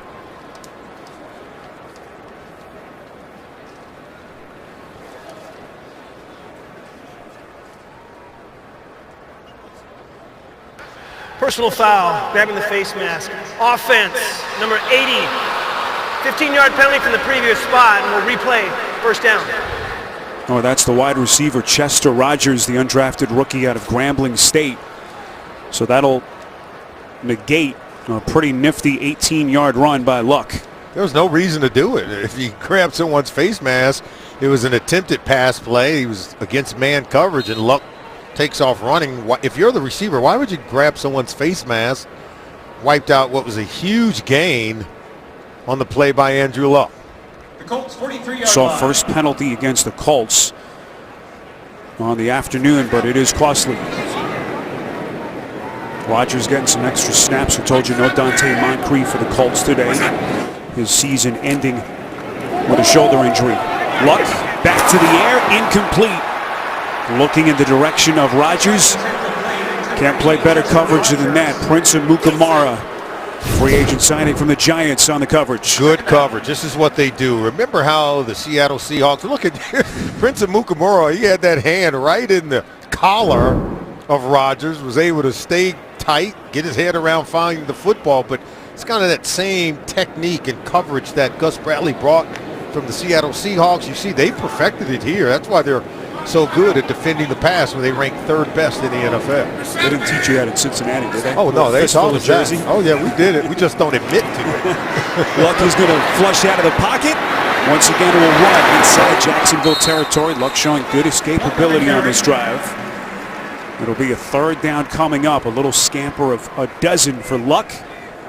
And 3rd and 13 coming up. You know, us defensive backs, we always used to have this saying that the hand is quicker than the eye. You could grab and hold and then let go real quick. The officials, they don't tend to see those. It's when you grab and hold on forever. That's when you tend to get that penalty flag. But, you know, receivers got to practice some of the same things. It's just called the game within the game between defensive backs and receivers. Someone's always trying to gain the advantage. Little subtleties of playing NFL defense. And back in that time by Mukamara. So 3rd and 13. Colts need the 32 to move the chains. That pass a little bit low. What a catch. Rodgers with the comeback. He is about a yard short, at least to the naked eye here. They need the 32. The officials have spotted it right around the, I'd say, 32.5-yard line. And they're going to have to figure out if they're going to go for it, because this is going to be short. They're going to have to figure out if they're going to go for it or kick a field goal here. Rodgers had to come back to that ball, and that's why he's just going to be just shy about a yard, maybe half a yard. And they've got to figure out, Chuck Pagano, do we go ahead and go for it here? I'd like to see him go for it, to be honest with you. From right here, Solomon, it would be a 50-yard attempt. That's a lot for our guy, Vinatieri. I think they're going to go for it. Vinatieri has missed from 48 earlier. Has hit from 45. As Andrew Luck and the offense, Solomon, will stay onto the field. And at least for the moment, will apparently roll the dice. And none of that faking, try to get him to jump off sides. Make a play. Don't expect them to give you a play. Luck under center. They're going to go for it. Need the 32. It is Turbin. Getting his 225-pound frame in motion. 3 yards. And Pagano's gamble pays off. Look at the patience by Turbin. He just didn't go lunging in there. He's looking for a crease. Trying to get skinny. And then he's able to kind of lean forward. Devon House got into the secondary. Got into the backfield, but Turbin was still able to power and fall forward for the first down. And Turbin, one of these upcoming unrestricted free agents that they'll have to make a decision on. But again, what a signing he turned out to be by Ryan Grigson. 10th play of the drive that began at their own 11-yard line. As once again, Solomon, this Colts offense, for the issues that they've struggled in, this has been an area they've been good at. Touchdown scoring drives that have begun deep on their side of the field. Yeah, I don't think Ryan Grigson has got enough credit for the offensive line that he's built. They committed. They knew in the offseason they needed to get better. They drafted 4 offensive linemen: Raven Clark, Joe Haig, Ryan Kelly, Austin Blythe.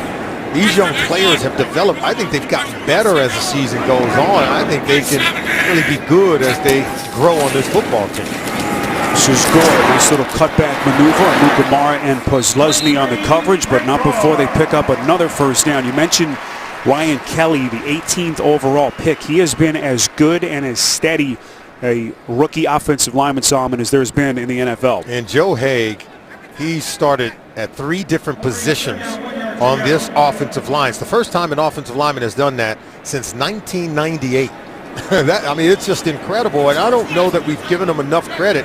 I know they've been much maligned, but they deserve a lot of credit. Football comes loose on the play. It's actually a 3rd and short, so the first down was not picked up. So a 3rd and short play there.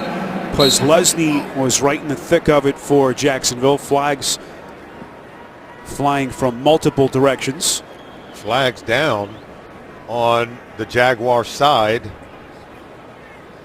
Let's see what they call. A run play to Turbin on the play. Now Clete Blakeman and his officiating mates trying to sort through the confusion. It was Posluszny who made that initial contact. Guy who has been the defensive heart and soul of the Jaguars since 2011. And this is when this offensive line, they're young. So teams want to give them a lot of stunts, a lot of blitz pressures based on disguises. 12 men on defense. during the play. The 5-yard penalty, and the yardage is enough for a first down. I'm sure the coach is saying that's why they made the play. you got more guys that we can block, and yeah, that, you know, you're going to be able to stop it, stuff it, create a turnover. First and 10 to Jacksonville, 15-yard line. Can't read lips, but Doug Marrone looks to be none too pleased. Yeah, let's see. I don't see. I don't see the 12th guy. Maybe he didn't get off in time before they snapped the ball. Penalty nonetheless. Frustrated Downs. End zone. It is caught. Dwayne Allen for the Colts touchdown. And Indianapolis on the verge of tying this game. Now this Dwayne Allen, you know, he's just really good. He has been since his rookie season. He gets hurt, then he comes back. You're going to see him outside here. Watch him start out and then come back in late. And that's why Tashawn Gibson, that center field safety 39, leans the other way. He thought that Dwayne Allen was going toward the corner, but he turns back in. Great timing on the throw from Andrew Luck. Try to get this game tied up. 6th touchdown catch of the season for Allen, 19th of his career. Andrew Luck with that connection, passing Matt Ryan for the 3rd most passing yards by a quarterback in his first 5 NFL seasons. More importantly for the Colts, back from 17 down to tie it up on CBS. Well, Jacksonville has been in a lot of close games this season despite the 3-12 record, and some of them have not fared very well. Yeah, 8 losses by 8 points or less this season, second most in the NFL. And then the Colts are 31-13 in games decided by 8 points or fewer, and that's the best in the NFL since Andrew Luck has come to town. 4-4 in such games this season are the Colts. This is Walters playing, and he takes a vicious shot. Josh McNary, and Walters never saw him coming. Wow. So you say you're not going to the playoffs and there's nothing to play for. Or tell that to Josh McNary and tell it to Brian Walters. Take a look and listen. Oh no, that's for real. You'll feel that deep into the offseason, Spiro. It'll be a month after the season's over. You're sitting on your couch. You try to get up and you say, oh, what was that? There was nothing meaningless about that shot from Josh McNary. As Walters trying to gather himself here. 1st and 10. Could be the final play of the quarter. Bortles' pass is caught. That's Marquise Lee spinning his way across the 40. Antonio Morrison on the stop. 22 yards and a first down for the Jags when we begin the 4th. Well, this has been Andrew Luck's time. Most passing touchdowns in the 4th quarter since 2015, the beginning of last season. Some pretty good company on that list. Blake Bortles' time as well. Bortles, plenty of late game success, as Simon has mentioned. He's just gotten better as games have gone on. That pass incomplete, but flags fly towards the Indianapolis side of the field. Pass was intended for Allen Robinson. Closest Illegal Colt. contact, defense, Or Jag, number 21. It's a 5-yard penalty, automatic first down. It's on Vontae Davis, who's had himself a pretty good game. Working against Allen Robinson right there. See, he's beyond 5 yards down the field. See that hold right there as he's coming out of the break, and that's what Bortles was anticipating. Robinson coming across the field, but his path was disrupted by Vontae Davis. 1st and 10 after the penalty. Quick strike. This is Robinson inside Colts territory. Very close to another Jacksonville first down. Good block in front of him by Brian Walters on the play. It's a pickup of 7. Sunday, January the 22nd, 18 people will go on the run from a team of expert hunters. CBS presents the real-life thriller, Hunted. Premieres Sunday, January the 22nd after the AFC Championship game. Only CBS. Great to have you with us. Happy New Year from Indianapolis. Spiro Theodis, Solomon Wilcots. You see the passing yards by quarter between Bortles and Luck. Run play to Graham. Good-looking tackle from the back.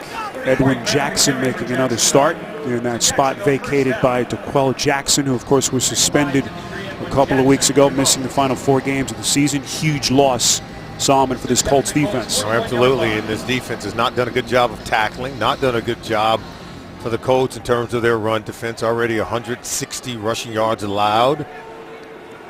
So they've got to do a better job buttoning that up and defend and make plays down the stretch. If you just joined us, Jacksonville jumped out to a 17-0 lead.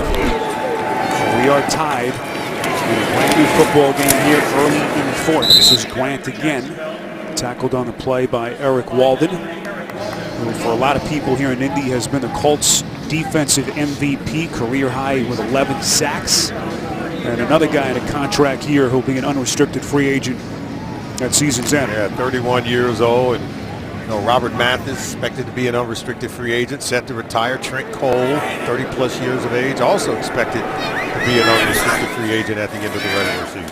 Big decisions that Colts have to make. This is Walters inside the Colts 30. Good-looking drive continues for the Jags. Another first down, a pickup of a dozen. Eventually tackled by the rookie fourth-round pick out of Florida, Antonio Morrison. Yeah, they're going to have to rely on the rookie Antonio Morrison. He's got to improve his open field tackling, but you can see that when he arrives with a purpose. See Walters' numbers today as they keep it on the ground here to Grant. Trying to get back to the line of scrimmage, a pickup of a couple. Tackled on the play by David Parry. We mentioned the injuries that the Colts have had to deal with defensively. No Darius Butler, no Rashaan Melvin, two guys in their secondary. It's kind of a patchwork group finishing out the string here in Week 17. Yeah, they really miss Darius Butler. He's so versatile. He can play safety, nickel, can play the corner position. Hurt himself tackling one of the runners last week against Oakland and out of today's game. Bortles on 2nd and 8, finding lead, and the football comes loose. What's the call here? They'll say incomplete. They'll call it a bang-bang play. Incompletion. They say that Lee never had control of the football. It's catch, feet, and time. That's what Dean Blandino, the official head, always say. Incomplete. Catch, feet, and time. What does that time mean? Time to protect yourself. And then, of course, he was going to the ground, so he's got to be able to control that catch as he's making the fall to the ground. And he never made it. That ball was coming out before he hit. So that's going to be an incompleted pass. No sense of even looking at that again. Fans looking at the replay groaning. Felt like it was a little bit closer, but play resumes nonetheless. 3rd and 8. Football comes loose. Bortles going down, and it's Indianapolis football. Robert Mathis on the recovery. Robert Mathis making a play in what is expected to be the final game of his 14-year career. He comes on the stunt. He gets the strip, and he gets the recovery of the fumble. Robert Mathis to the rescue.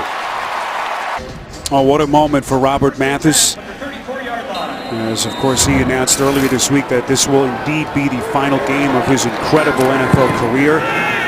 41st career strip sack to get Luck and company the football back as he extends his own NFL record. And Solomon will miss seeing him coming around the corner. This was his first ever career strip sack, September 14th, 03 against the late Steve McNair. And then in Peyton Manning's return game in 2013, huge defensive play. Yeah, that one is the sack heard around the world. Talked about that one all week, and then this one today. His 41st career strip sack, 123rd career sack. And look, he's going to keep that one and hand it over to a loved one. That'll have a nice little place on his trophy mantle. And what a career it's been. Forever the underdog. 5th-round pick out of a small school, Alabama A&M. Always played with that chip on his shoulder. And what a moment. A guy as respected as there is in that Colts locker room. Yeah, Chuck Pagano talked about him, said he's a team first, self-second kind of guy. He said he wasn't even under contract when Pagano arrived here in 2012. They sat down, told him the kind of scheme they were going to be running, quite different than the 4-3 scheme they ran under Tony Dungy. But he bought in and has become an impact player, or at least remained one. Great defensive play by Puzlesny. That pass intended for Doyle. Well, this was a day that didn't start well for this Colts defense, but Mathis with the big play, and the emotions were overflowing for him right at the start. Yeah, and you can see everyone here wanted to honor him, knowing it would be his last game to culminate what has been 14 years of stellar play and huge underdog success. This is a guy that has worked tirelessly after being a 5th-round pick from a small school. They said he was too small to play that defensive end position in the NFL, and all he's done is prove everyone wrong. Luck on 3rd and 9. That pass is caught. Hilton inside the Jacksonville 45, close to the 43, and that is enough for an Indianapolis first down, a pickup of 9. All these milestones being had by Robert Mathis, Frank Gore, and T.Y. Hilton's chasing his own, but his work is cut out for him. He's going up against one of the best young corners this game has seen in Jalen Ramsey, but he's starting to make his plays. That's the 6th catch by T.Y. Hilton on the day. He's 5 yards shy of 100 yards receiving. Incredible. Inside of 10 minutes, 1st and 10. Luck once again will run with it. There is a flag thrown right around the line of scrimmage. Could be a hold coming back as Luck finds his way inside the Holding. 40. Offense, number 72. 10-yard penalty, replay first down. That's the starting left guard, Jonathan Harrison, who was lauded by Chuck Pagano this week for fighting through injuries and playing very well of late. There, Harrison's area is right there. It's a nice little takedown against Malik Jackson.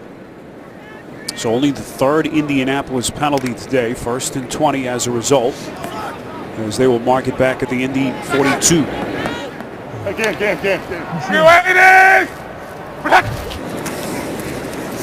This is Luck. Feels the initial pressure, steps away, finds Turbin, definitely done by Luck.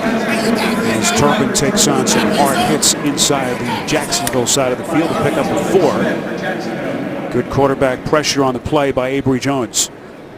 Every time I watch Dante Fowler Jr., just like, wow, what a dynamic player. He's, you know, he tackles hard. He finishes off plays. 6'3", 260, but he moves well and just always see how physical he is. He's just the kind of player that you can really build a really good defense with.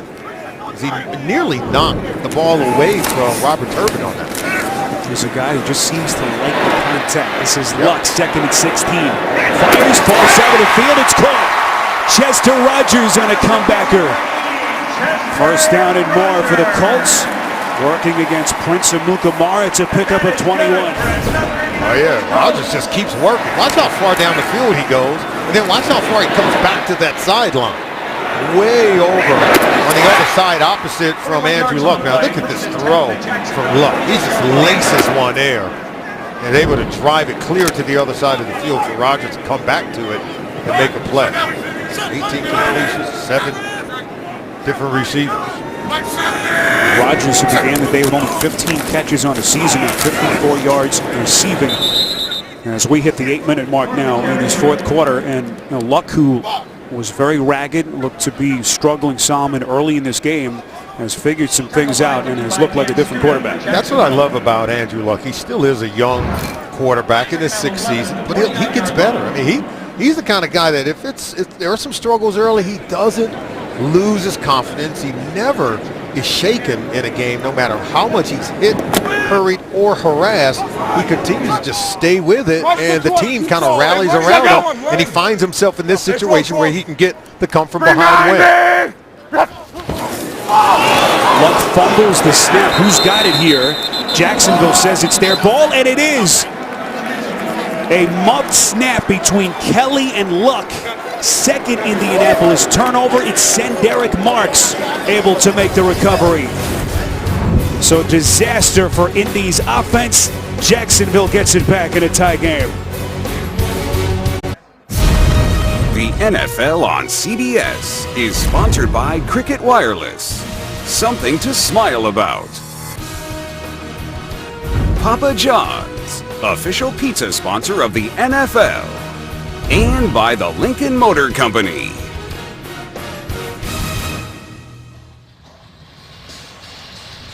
Well, who says you can't have a little fun while you're hard at work? These guys can fix anything, can't they? They certainly can. A fantastic crew. Annette Torgerson, Jean-Marie Martin, Mark Schaefer, Mark Altman, Brian Rains, and Tom Brunt. Of course, the very handsome Scott Martin, who you saw in the truck, Ryan Pavlicek. Special thanks to our fantastic CBS crew. One play call, that's Bortles calling his own number. Able to trip his way close, Solomon to the 35-yard line. So after another Indy turnover, between that muffed snap, which by the way appeared to be on Andrew Luck, Bortles has it again. Yeah, I thought he could have hung in there. You got to make sure you take the ball away from your center. Now Kelly's going to get it in there. Now he's got to take it. He started to pull out before he secured the football, and I think Andrew Luck will tell you that one's on him. Bortles from the shotgun on 2nd and 7. Turns, quick strike, finding Lee near side. Maneuvers across the 40 for a Jacksonville first down, a pickup of 9. To New York, JB and Boomer. New England creates a turnover, and Damian Williams fumbled the ball. They return it all the way down inside the 20-yard line. Tom Brady, LeGarrette Blount take it in from there. That's LeGarrette Blount's 18th rushing touchdown of the season. His two-point conversion was good. They now lead 35-14 and look to have the #1 seed locked up in the AFC. Spiro and Solomon. That'll be a very tough team to contend with, as they will have home field advantage, Solomon, throughout the postseason, as Bill Belichick and Tom Brady again gearing up for what they hope will be another deep postseason run. All I have to say when you see the Patriots get home field advantage throughout the playoffs, because who's going to go into Gillette Stadium and beat them? I thought the Raiders had a good shot as long as there was a healthy Derek Carr. Maybe Kansas City, I just don't know that they have enough firepower to be able to go in and do that. Pittsburgh, maybe.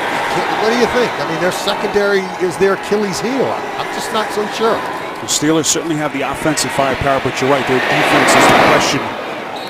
So it's going to be a fun AFC postseason picture. As Bortles' pass falls incomplete, it'll be 3rd and 6 coming up. So here's what the AFC postseason picture looks like at the moment as the Patriots close in on that top seed in the AFC. Yeah, and I don't know that Houston and Miami, I mean, Miami's taking one on the chin at home. How they're going to go to Gillette and get that done. And I'm not so sure Houston has enough to get it done with what's going on at the quarterback position. And by the way, Tom Savage lost in that game for the Texans with a concussion, so Brock Osweiler, who lost his job just recently, back into the fold. This is Bortles on 3rd and 6, escaping disaster and completes on the run. Allen Robinson with the first down catch. What a play by Bortles, evading the sack. A pickup of 11. And this is maybe where Bortles really has to prove himself in the 4th quarter. Tied game on the road against a divisional opponent. Pressure's on, climbing the pocket with vision down the field, and to nail that one on 3rd down to Allen Robinson. This is a gutsy, heady play. People who say Blake Bortles can't play, eat your heart out. Bortles following up his best game of the season last week at another fine performance. This is Grant walking a tightrope on the sideline, flag thrown at around the 39. A pickup of 8, but we'll see if this one's coming back.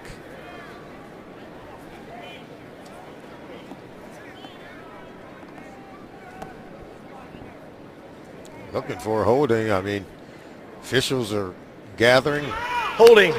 Offense, number 48. It's a 10-yard penalty from the spot of the foul. We'll replay first down. That's the rookie tight end Alex Ellis, whom they signed off their practice squad earlier this season. 4th holding call, Solomon, against the Jags today. Yeah, you know, you just got to understand the situation.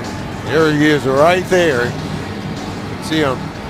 There's a hold right at the end. I don't know. I thought he had his hands inside working against Trent Cole.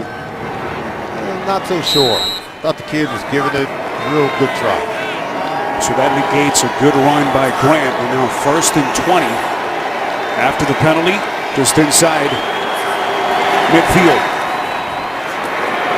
Bortles to the air, and it is caught. That's Robinson again over the 70-yard mark now on the day. Little slant against Vontae Davis, a pickup of 15. Yeah, that deep 6 in breaking route. If you don't have a linebacker in the hold, if you're Vontae Davis helping you on those in, see, he's looking around like, where are you guys? Because that's one of the toughest routes to cover as a cornerback with outside leverage. That receiver is going to run down in there. It's an easier throw for the quarterback. Tough to defend. Luck looking on after that botched snap hoping his defense can hold. This is Grant. Good defensive play is T.Y. McGill getting him around the ankles. McGill left this game earlier with an AC sprain in his shoulder. His return was questionable, but he's back, trying to grit his way through their final game of the season. He's a good young player in his second season out of North Carolina, T.Y. McGill. Now in this 3rd and 5 play, let's see what Blake Bortles has. He may have to make a play with his legs, but Robinson is starting to get loose and make some plays for his quarterback.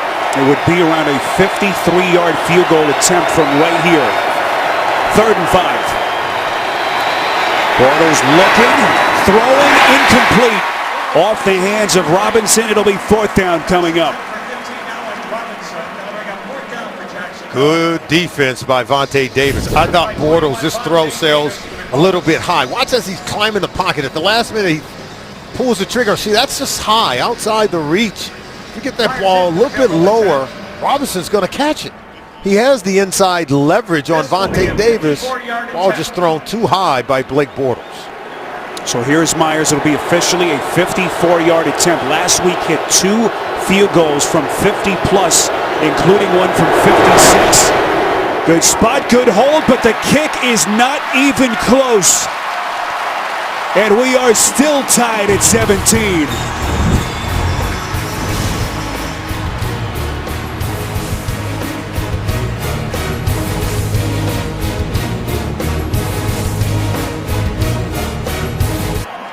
Well, the unforgiving world of being an NFL kicker. Jason Myers just 1 week removed from a terrific outing last week against the Titans. Couple of 50-yard kicks. Misses here from 54. Now making it even worse, Solomon, give Luck a short field. On 1st and 10, he is buried again. It's Yannick Ngakoue and Malik Jackson, I beg your pardon, getting there first. Malik Jackson, he is one of the pillars to this defense. And take a look at him in a hurry. Comes through against Joe Haig, and that's where you can see the confusion of these young offensive linemen. If you give them some kind of stunt, some kind of twist with those defensive linemen against this young group, miscommunication, poor anticipation, spells bad news for the quarterback, Andrew Luck. Jackson approaching his career high in sacks, now 5.5 on the season. His career best is 6. After the play, and a pass from Luck intended for Rodgers, trying to make a nifty diving catch, incomplete. Now it'll be 3rd and 17. Josh Johnson, these young corners, they compete. I mean, they play hard. Jalen Ramsey, Johnson there, they play hard. I love this defense. I'm going to be expecting big things from this group in 2017. We've had 4 turnovers in this game, by the way. 0 points scored off of them between both of these teams. Both teams with 3 timeouts left. Also the 2-minute warning upcoming with 2:40 remaining. Luck on 3rd and 17. Pocket collapses and he is buried yet again. Malik Jackson and Ngakoue meeting at the quarterback. 4th sack of Luck today. It's a loss of 7. Ngakoue, that rookie you talked about, 3rd round pick out of Maryland.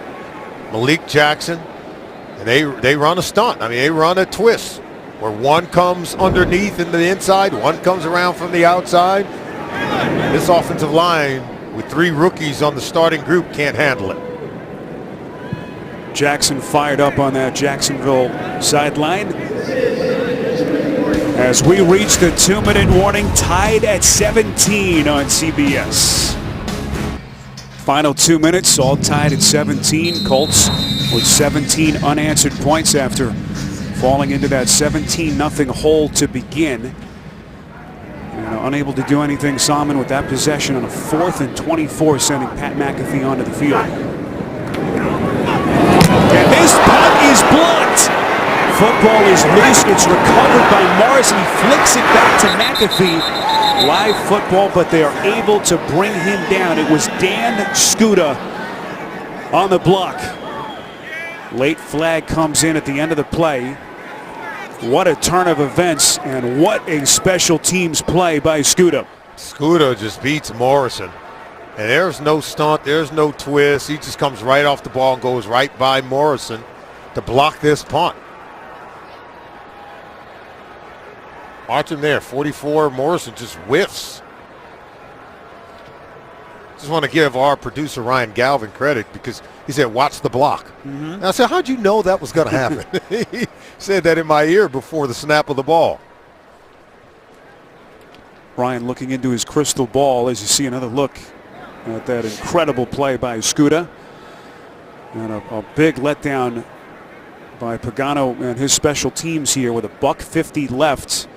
And this game's still hanging in the balance. Oh, this has been a good, complete team effort by these Jaguars. We know they scored on their first 2 possessions of the game offensively. The defense has played lights out. And now the special teams makes a play despite Myers missing 2 field goals in this game that will allow them to lead this game easily. And now they get the block punt. Just an incredibly long conference here. Now the groans could potentially be Salmon maybe about the lateral at the end of the play. Yeah, in terms of where to place the ball. Because if the lateral was illegal, then that's going to have to come back, and do they penalize them? And then where do they place the ball if the penalty is upheld? First McAfee punt that has been blocked this season. 4th time it's happened in his career. Nothing that he could have done there as Escuda came in just about untouched. Well, whatever it is, you got to figure it out here at some point. Our referee, Clete Blakeman, just trying to get this right with 1:50 left. Both teams with all 3 timeouts left, and this one all tied at 17. Well, Clete Blakeman and his group, they do a wonderful job of facilitating and managing a game. And I think it's good to have the conversation to get it right and understand the permutations of what could happen to give the coach the best information so they can make a good decision.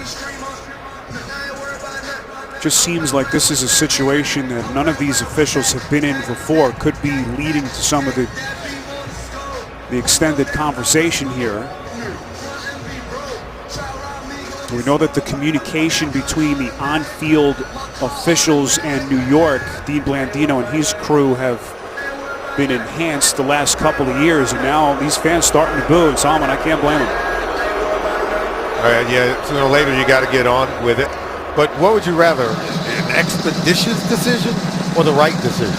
I mean, you'd like to have both, but if you had to choose one or the other, you know, we want it to be right.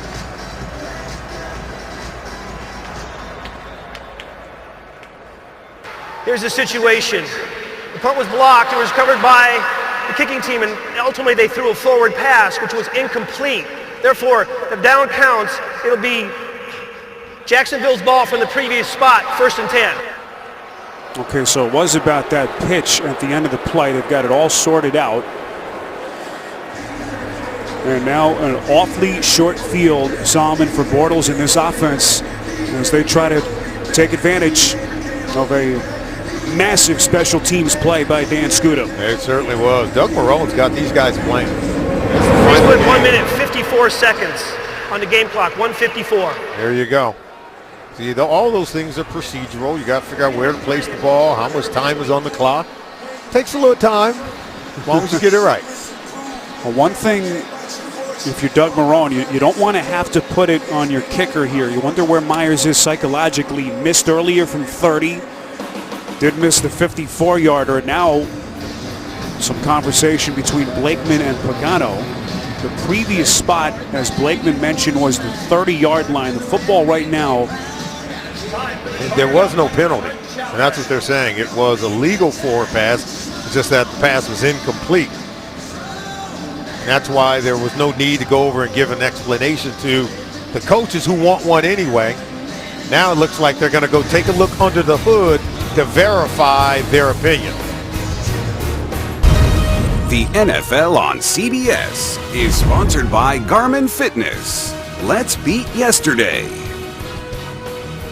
And by Subway. Search for better. What's that on your head? There's Alana Campbell in the spirit of things. Rest of our fabulous crew as this extra extended review situation continues. Fisher's just trying to figure out, Solomon, where to spot the football. Remember, it was an incompleted pass. It's going to come to the 30-yard line. That's where the play began. Remember, he said it should go to the initial spot. Even though the punt was blocked, once that's almost like a fumble. Then you try to throw it forward. It was an incompleted pass. The ruling of an incomplete forward pass in the previous play is confirmed. So it'll be Jacksonville's ball, 1st and 10 from the 30-yard line. Well, that turns out to be about a 10-minute review process. They finally have it sorted out. They'll spot the football at the 30. And here we go. So the block of the McAfee punt gives the football to Bortles and his offense. Game tied at 17 and a minute 54 remaining. If you're the coach, you've got to be able to, you've got 3 timeouts, got to be able to use them when you come up with the stop. Jags trying to get a second straight win to end their season. And Indianapolis trying to get to 500 in this regular season finale. That's Corey Grant inside the 25, close to the 24, a pickup of 6. As Jason Myers awaits. And Pagano uses one of those timeouts to stop the clock. Well, Myers has had a shaky day. Missed from 30, a chip shot, and then the miss earlier in the quarter from 54. Come back to haunt them. They could have a 6-point lead. They're all tied up at 17 apiece. And Solomon, it's not only that he missed, it's the way that he missed. Just missed badly by a mile on that last kick. Can't even blame it on the wind, can you? No, you can't. Good spot, good hold. He just missed both. And a run play call. This is Grant trying to tiptoe his way into some daylight. Good push by that Colts front. A pickup of only a yard. And now another timeout taken here by Indianapolis. And Chuck Pagano with $1:43 to play. They use their second timeout. Still have one in the hip pocket to force a 3rd and 3. And you got to give Jacksonville credit because they have been successful running the football. They're trying to run it. They know they have the field goal. At least maybe they think they do. With Myers, who've already missed on 2, as you have stated. But you have to give the coach credit. They're trying to conserve some time and hope that they can get a stop, maybe force a turnover on this 3rd down play, and hope that Myers can't convert so closely to the field goal.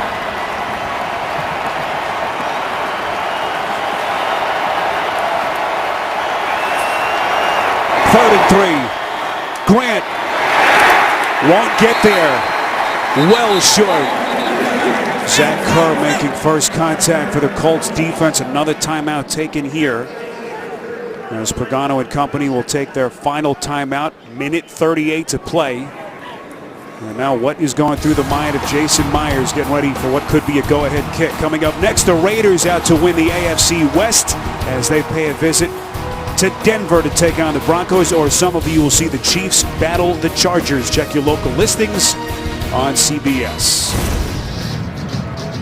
Again, we told you about Myers' game last week. A couple of 50-yard makes seemed to be flying high, but here he is after a couple of misses today. It'll be a 41-yard attempt to try to put the Jags in front. And I believe both misses were wide right.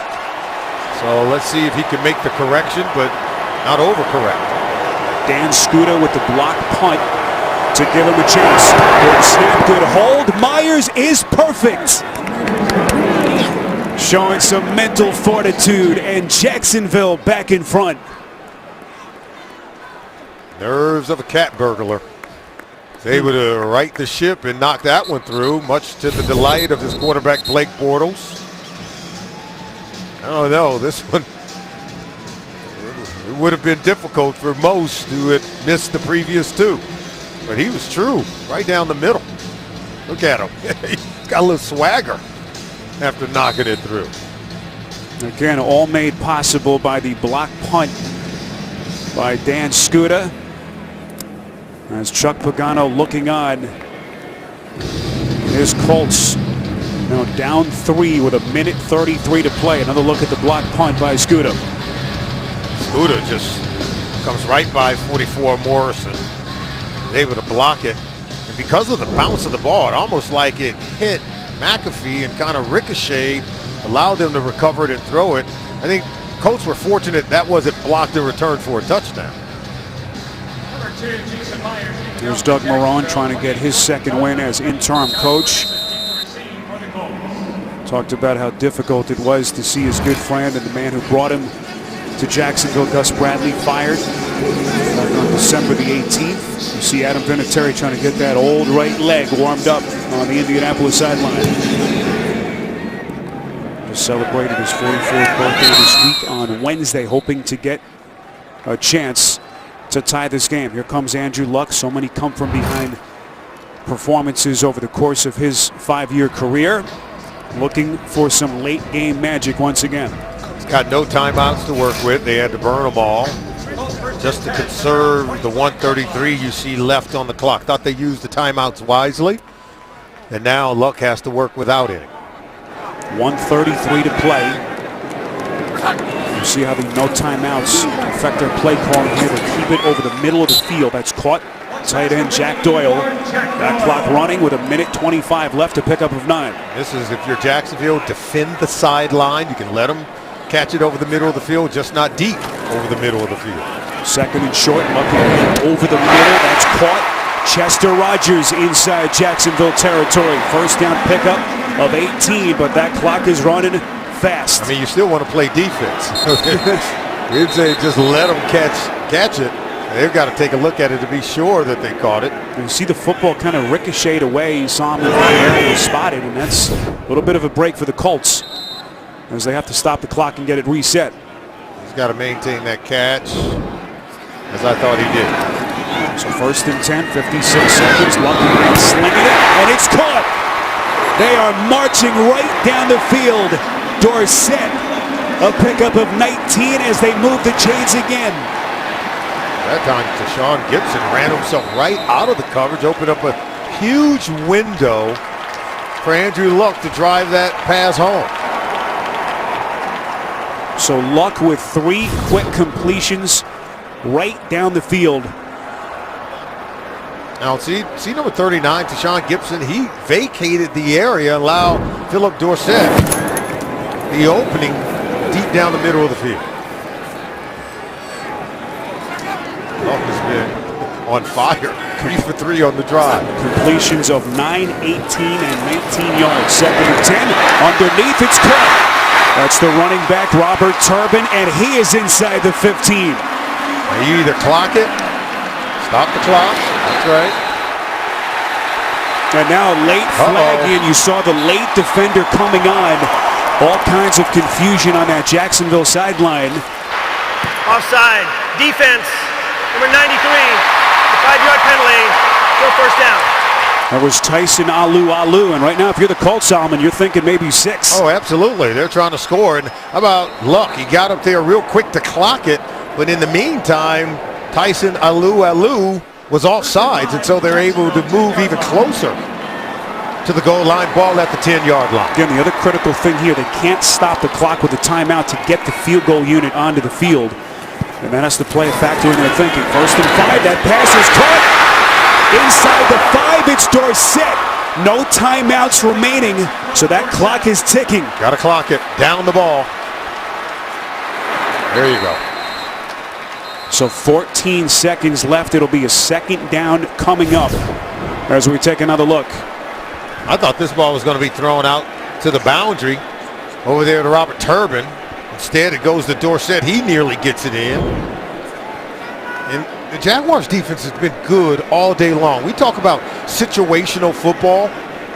How about being able to play inside of 2 minutes against a hurry-up, and they just allowed them, just let them catch the ball over the middle of the field every step and on just about every throw from Andrew Luck. This play, the 7th play of the drive, they've covered 74 yards. Second and goal. Luck, end zone, caught! Jack Doyle for the Indianapolis touchdown. And the Colts taking the lead with 9 seconds left. Spiro, we said that this is the demeanor and mentality of Andrew Luck. That the game could be as sloppy, the game could be played as poorly. He's had a couple of turnovers, some bad decisions. But when the game is on the line, it never gets away from him. And he just continues to hang in there and make plays. And take a look at this throw to Doyle in between the defenders playing zone coverage. He sits down in between the zone. The laser from Luck, game-winning touchdown. Luck drives him 8 plays, 75 yards in 1:24 seconds. No timeouts at his disposal. Vinatieri's point after good, but this one will have to be potentially kicked again. Multiple flags fly. Jack Doyle, 5th touchdown catch of the season. Doyle, who has been one of the big surprise players this season in the NFL, coming out of nowhere for the Colts. Local kid, grew up about 15 minutes away here. False start. In Indy. Offense number 76. It's a 5-yard penalty. We replay the try. It's Joe Wrights, and they will re-kick with Vinatieri. You know, these extra points are important now. I mean, this is important. You can put the game in jeopardy if you can't convert here.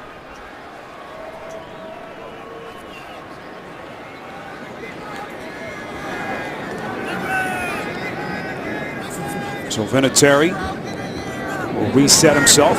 Ball snap from the 20. There'll be some pre-snap movement on the Jacksonville side as Vinatieri bangs it in perfectly to make it a 4-point game. How about Chuck Pagano and these Indianapolis Colts? There was a lot that went wrong. Struggled to protect the quarterback. Andrew Luck hit, hurried, and harassed. Couple of turnovers. Looked like Malik Jackson and this defense from Jacksonville was in control.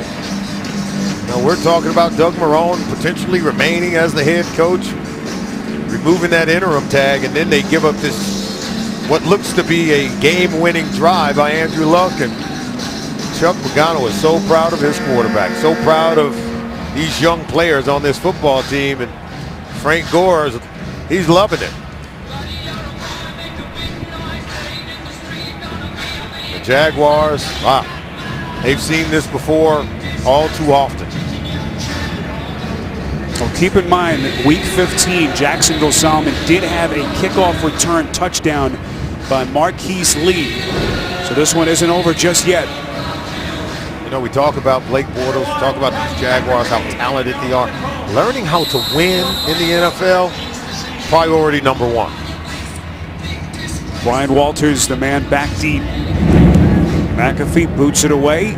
Trying to put this one through the back of the end zone. Walters will take a knee to give Bortles a shot, as they'll have it from their own 25.